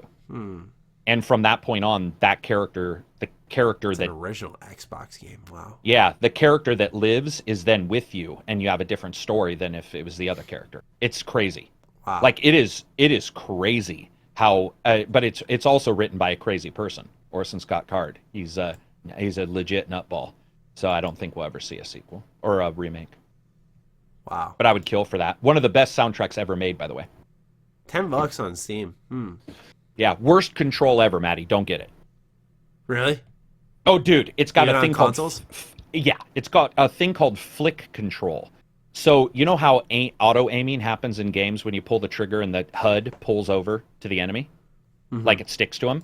This game has flick control. So if there's 3 enemies, you flick the controller left or right to pop, and it never worked right. In the middle of a battle, you would aim at the wrong person. It just fell apart. But it's been a favorite of mine since day one. My answer would be, okay, I gotta go on Mega Man X Command Mission. It is it is an RPG set in the Mega Man universe. You play as X. But it's got like an upgrade system. It's got, in fact, it's like a speed tactical combat system. So like your turns are based off your speed.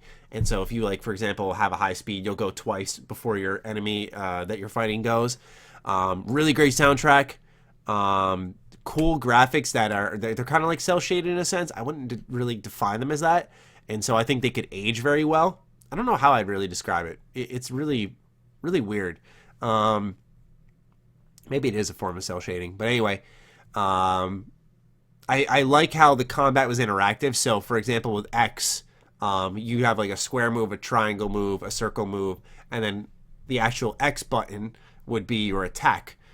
So, for example, you'd have, in the start of the game, you'd have micro missiles, which you press square, circle, so you'd shoot off 2 micro missiles, and then you use most of your bar, and then you'd use X as the final attack, and then it would move on to the next person. So it had like a flow to it. You could stop and take your time and think about your next attack. They had I think a mode called, it was different for every character, but we'll stick with X. He had a mode called X mode where he'd transform into this fucking crazy robot looking thing, and he'd have like a triangle on the end that he'd like stab into enemies and like just shock them to death for insane damage. Really fun RPG. That was an experiment with the Mega Man franchise that I'm surprised didn't get a lot of attention. I'm surprised it never got a re-release either, but it's possible given how Capcom's just bringing everything back. That's a game I'd like to see remade though. Great game. I currently own it on my PS2. What year is that? You know, I can't give an accurate answer because I didn't own it for a while. My friend owned it, and I'd always go to his house and play it with him, and we did like a whole adventure together. I never had it for myself until actually just a handful of years ago. I bought it and said, like, I want to own this game. It was like a year and a half ago. Are you looking it up? No. I'm trying to find the name of a title that I just talked about that I wanted to remake. And I emailed myself because I wanted to actually do a video on this game. Oh my God. See, this is the thing that sucks with me, is I'm always staying up late at night emailing myself, because I'll email myself notes because I hate my cell phone. So like I'll be late at night reading news and then be like, oh, I want to do this video and all. The problem is it's 3 a.m. So I'm tired. So my texts make no sense. And I must have had my fingers on the wrong button because no lie, this thing is spelled Avara, A-V-A-R-A. And I say, wish this game had a remake, but I have no clue what the fuck I'm talking about. Avatar? Yeah. Oh, I wonder if I was talking. No.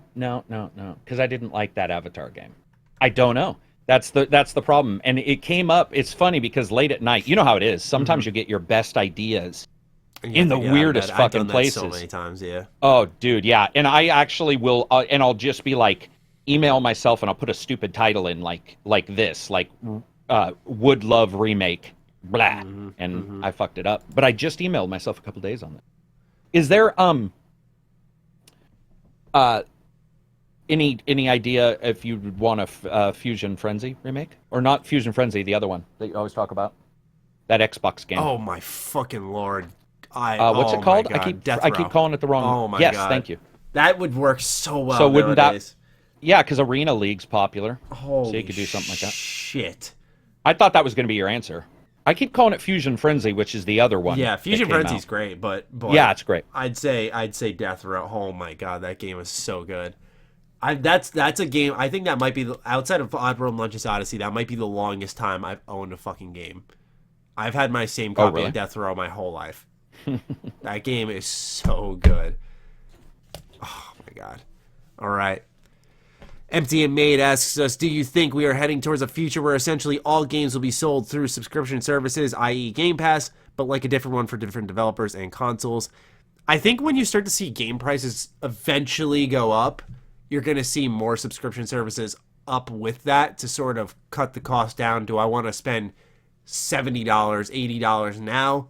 Or do I want to spend $5 a month over the course of the year that will eventually amount to $70? Yeah, something like that. Yeah, so essentially you'll look at it and think you're getting a good return on investment because you're like, oh man, now I'm saving $10 instead of spending 80 right off the bat. That's a great deal. But they're getting $5 of your dollars across millions of gamers every single month. So I think that's going to be eventually it. It's going to be a trade-off. And it's going to be good to have purchasing options, but it's going to suck. But yeah, I think you're going to see more Game Pass stuff. But I think Game Pass will still be the cream of the crop because, I mean, fuck, man. There are games that come out this year. DMC5, Metro Exodus. Yeah. And 6 months later, that seems to be the timeline. After 6 months, they're on Game Pass. That's dude, Borderlands is going to be on there. Yeah. Like it's mind-blowing because people will just try smaller stuff. And I got to tell you, I've seen developers really worried about subscriptions. There was a big news article, actually. An indie developer was like, this is very scary. And I agree. It was Apple. It was the Apple Game Store he was bothered by. The Apple I guess Arcade there's some, or whatever? Yeah, there's some very big bothersome issues with like making a game just so people play longer. Luckily, with our current subscriptions, EA, Sony, Microsoft, they don't that's not what a developer gets paid on, is like the amount of time a person plays. At least that we know of right now. It's never come up. But if that type of thing occurs, then we're fucked. Because then game developers will make games just for you to be sitting there in some loop so that they can get paid 5 cents every minute you're online, you know, which I think that's scary as hell. But yeah, we're going to see more. There's one I just signed up for, and I was laughing at the subscription. It was, so EA's got theirs. It's Microsoft, Sony. It was Ubisoft's got theirs. Oh my God, there's a small company that I couldn't believe they are doing a subscription service. Shoot. But did you get it? Did you get an, because I just got an email. Under my radar. No. Last week, and it wasn't even my work email. It was like my personal, and it was like, hey, do you want to sign up? Oh, shoot. I'll just say this. I'm sure somebody's going to know who I'm talking about, but it wasn't a big company. It was somebody that I was questioning how big their library even was to do a subscription. That's another thing, Maddie, when it gets a small library. Like when, let's say, somebody says we're going to do a subscription, but they've only got like 4 games, and then you're all, Yeah. You know, where's the, like, is it worth it or not? Yeah. Got a few more questions before we wrap up. Aunt Jemima asks, and Adam seconds it, is playing the first Surge worth my time, which is limited if I'm interested in the Surge 2? My answer is no. No. Yeah. You should just play the second one. Second one's way better. Dude, second one? Fuck. What's your favorite weapon? I have been using, I used the wrong name for it. I was talking to Fighting Cowboy about it, who, by the way, ladies and gentlemen, is likely guesting next week. Night Scythe, Quick Scythe. It's like a staff. Its title is a staff. Let me. Is it the one with the blue tip? Yes. The big triangle. Yes. That's my favorite. Holy crap, man! Some of the animations for combat, I was shocked. I was like, "This is really clean. Yeah, it looks good." I'm liking that game a lot, man. That has been a really tremendous surprise. You know, it's been one of those years where there have been good games, actually there have been some great games. Sorry, I shouldn't say that. But very few surprises, and that is one that has caught me off guard enough where it took me off of Greedfall a lot. Now I've sort of teetered back. I'm trying to finish up Greedfall completely so I can move on a little bit. I think I'll save a second playthrough of Greedfall for later on, because what happened was I just went all over the place, and the Surge put a monkey wrench in my plans. Really, it did. That's how good it is. The good type of monkey wrench. I'm liking it a lot. But yeah, Aunt Jemima, if you are interested in the Surge 2, just pick it up. Yeah. It doesn't require any knowledge of Surge 1. No. And even the story, the way it's told, yeah, outside of just like the simple systems, like the rig that you get into, the nanite, which the game does re-explain, by the way. This is just stuff I was instantly familiar with because I played the first game, but that the second game will explain, if not a little bit better. Yeah, or just read a wiki. Yeah. They've got a good wiki, and it's only like 2 paragraphs for the story in the first one. Yeah.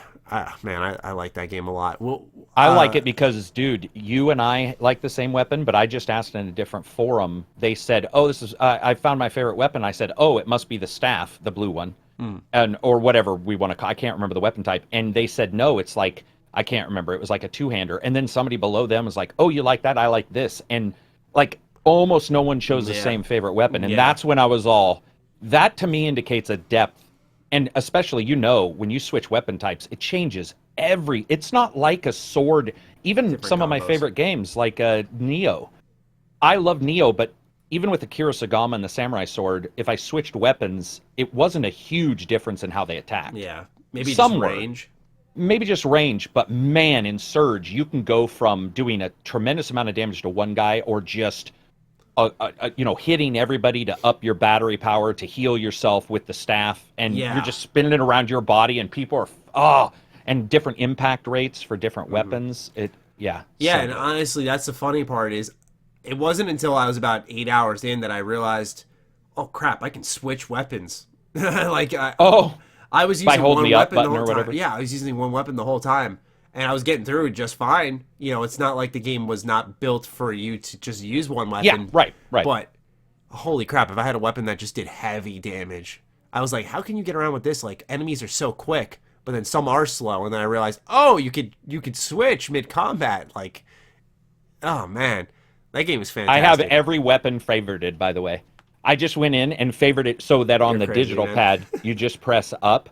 And so, depending on the enemy, you could just be like up, up, up, and switch to like that staff if there was multiple guys, or maybe a spear if there was one.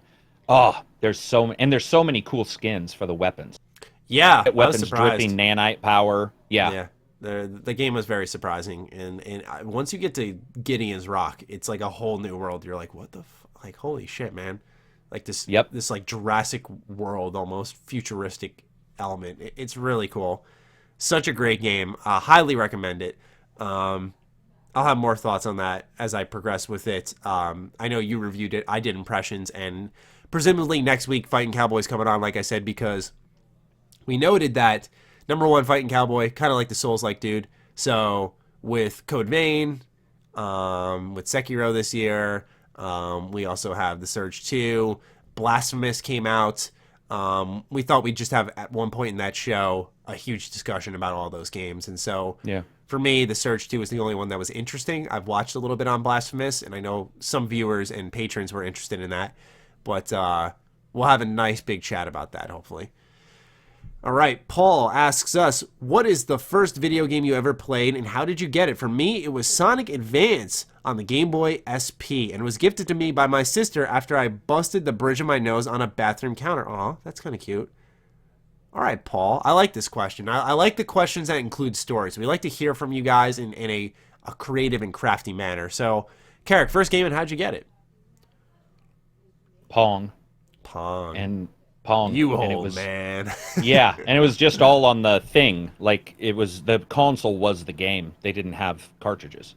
Oh, man. So, and it was my dad, because my dad knew we liked that kind of stuff. And my mom liked the easier, tennis or something. She could figure out what a ball needed to do. Like, once they got complicated, she stepped the fuck out. But up till Frogger, she stuck around. But yeah, Pong, for sure.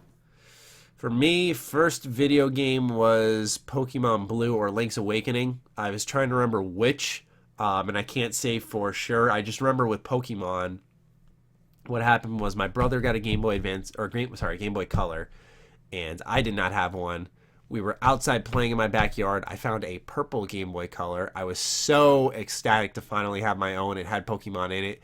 And I remember sleeping with this thing. Like, I cuddled this Game Boy Color, this purple Game Boy Color, the atomic one, only to wake up the next morning me and my mom being like, Matt, you're going to have to give that back. Like, this is someone else's. It turns out it's the neighbor's.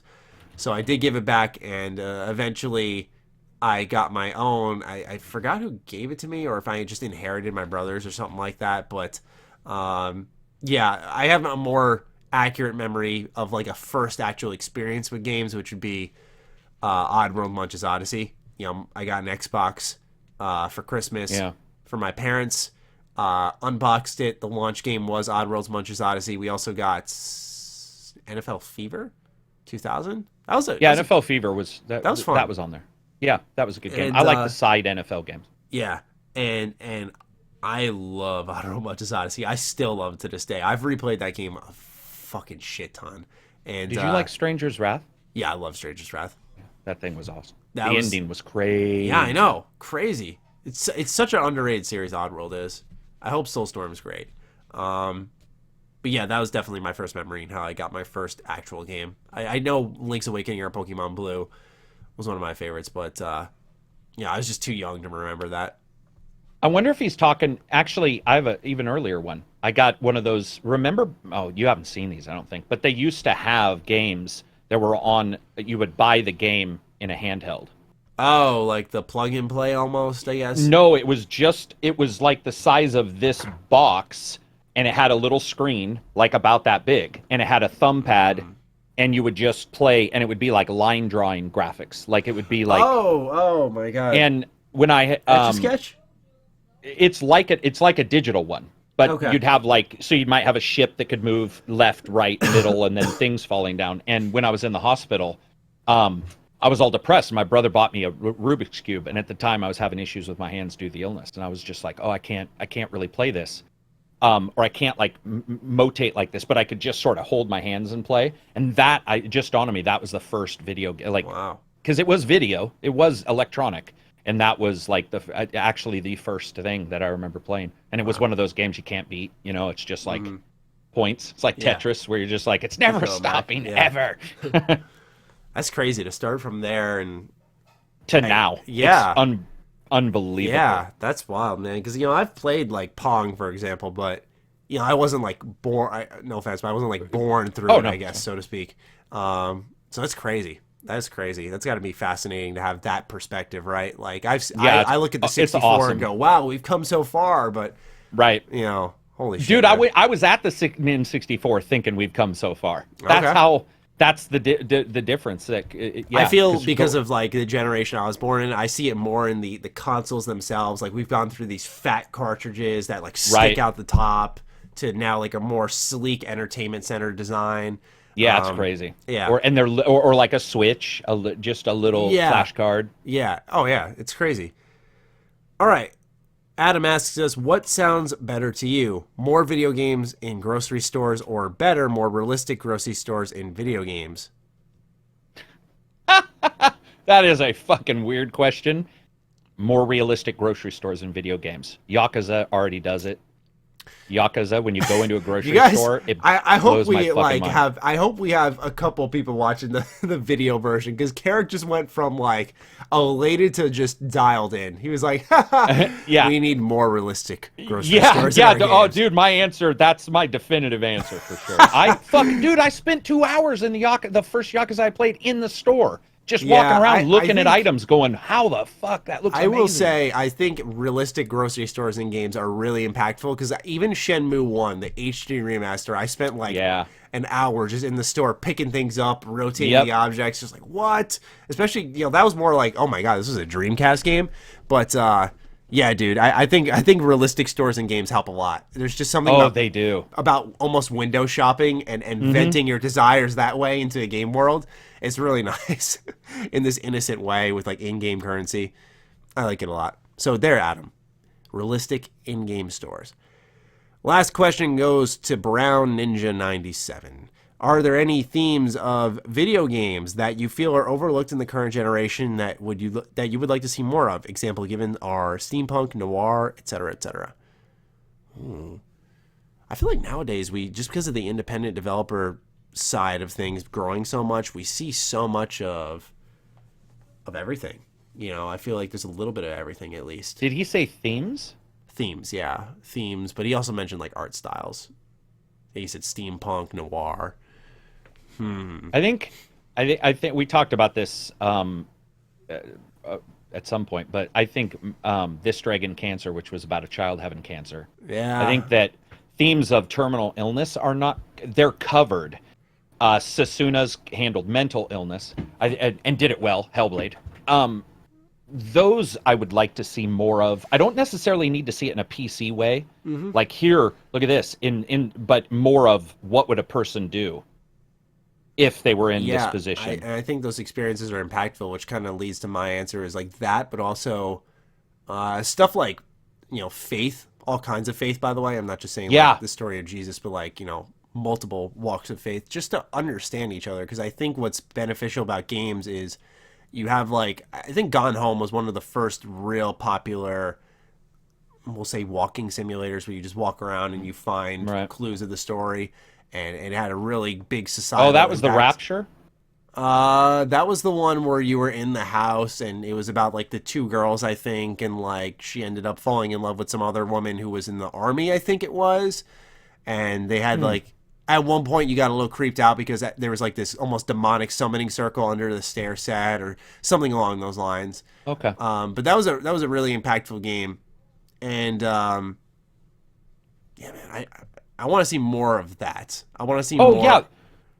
I apologize. Sorry. No, you're fine. I just want to see more experiences and perspectives delivered through games like that. Taking on, especially at the time, I think was a little bit more challenging. I think people are a lot more understanding and open to it now. But back then, it certainly wasn't that easy. And I think those types of perspectives are necessary. And so I think something like Faith could really use that. Even politics, maybe? I don't know. I just think the ability to interact with the thing that you're confused about and understand it, that's sort of at the core of video games. Sometimes it is just fun, but I think also that level of interaction aids them. And if we could tackle tough topics and confusing topics or topics that people get conflicted on, I would personally think that would be for the benefit of the industry and the world. I mean, for God's sakes, they're used as learning tools, right? So. And the game I was talking about was called The Rapture, which was the Sony game. Okay. Which was about the Rapture. That I don't know why I wasn't remembering the name. I thought it was gone. Everybody's gone to the Rapture? Or? Everybody's gone to the Rapture, okay. Yeah. And that was interesting because it was like following, and that's what I thought you were describing, because that one is where you're following and you're hearing people's thoughts prior to it happening. And that was a different game. But yeah, those would be very cool. I think the problem is now is that everybody would think you were trying to what's push the a term? Message almost. Yeah, or try. There's a term for it when normalization. Like, for example, people be like, "How dare you pretend a Nazi would be able to believe what he believed?" Nazis have to be demonic bad guys. You can't ever be sympathetic. And my personal belief is humans have varied billions of ways in which they can react to things, and you absolutely should look at what caused somebody to be sympathetic to a weird, horrible situation, and because then you can stop it, or then you can at least inform people. I know there's been a little bit of controversy on that one. There has been, hasn't there? Yeah. There was. Are you going to go watch that? Yeah, absolutely. In like day one, kind of watch it? I don't know day one. Okay. Maybe. Gonna try to. But yeah, I'd just like to see personally tough, more thought-provoking topics, because like look at Ubisoft's Discovery Mode. You know, that's a perfect example of something they've continuously done in their games because people are using it as learning tools and as thought-provoking learning pieces. And I'd love to see stories do that with topics that, you know, you can read a book. Once again, we'll stick with the faith example. You can read the Bible and learn about the story of Jesus. But, you know, what if there was a game that sort of walked you through that? I don't know. I just think that would be... why not, right? That's how I view it. Why not? That'd be interesting. I think that'd be really interesting. Dude, I'd play the hell out of that. Yeah. Like, it would be awesome to see something like that in an interactive form. I'm sure that's a little daunting of a task, right? Because can you imagine? Yeah, I really can. But I think it could be very insightful for people. You know, anyone who's maybe on the fence against it, even totally hates religion. You know, I think that type, like people who love religion are totally into it. I just think that type of stuff could be very neat. And that goes for all paths of thought outside of faith too. You know, just tough topics. But Karak, that was our last question. And now we wrap it up. We appreciate all of you who listen to the podcast this deep. We had our most tweets ever for a show finale. We got a ton of tags, Karak. So we're going to e-beg once more. We need you guys to participate. We had a lot last week. I mean a lot.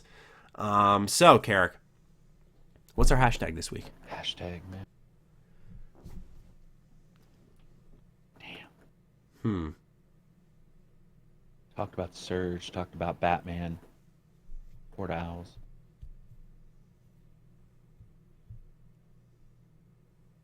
And then there was silence. It's too long, but I really want to say just announce the damn thing. Yeah, as a hit on Batman. yeah. Okay. Yeah, right, let's do that. That's awesome. Yeah, just announce the damn thing. So if you got this far, just tell us to announce the damn thing. We'll know what you're doing. We'll give you our thanks over on Twitter. Just shoot us a message there. Or, you know, what we saw was some people actually messaging me on Discord and on Patreon, which I thought was cool because it lets me know there that you guys got that far. So go ahead and do that if that's the best way to do it for you and you don't have a Twitter account. We want to just talk with you and see that you listen that far. And that'll do it for me. Karak, any closing thoughts? No, next, if you get a chance, guys, next week we have the Borderlands audio developer. Very nice. Audio designer, and we have two, the main head of audio and then the audio designer to come on and talk about making gun sounds. It's that's pretty much what I'm going to call it, just like making gun sounds. I like that because I saw some pictures of Borderlands 3 like audio directors, and they were like outside just like shooting. That'll be them who's coming. Okay, cool.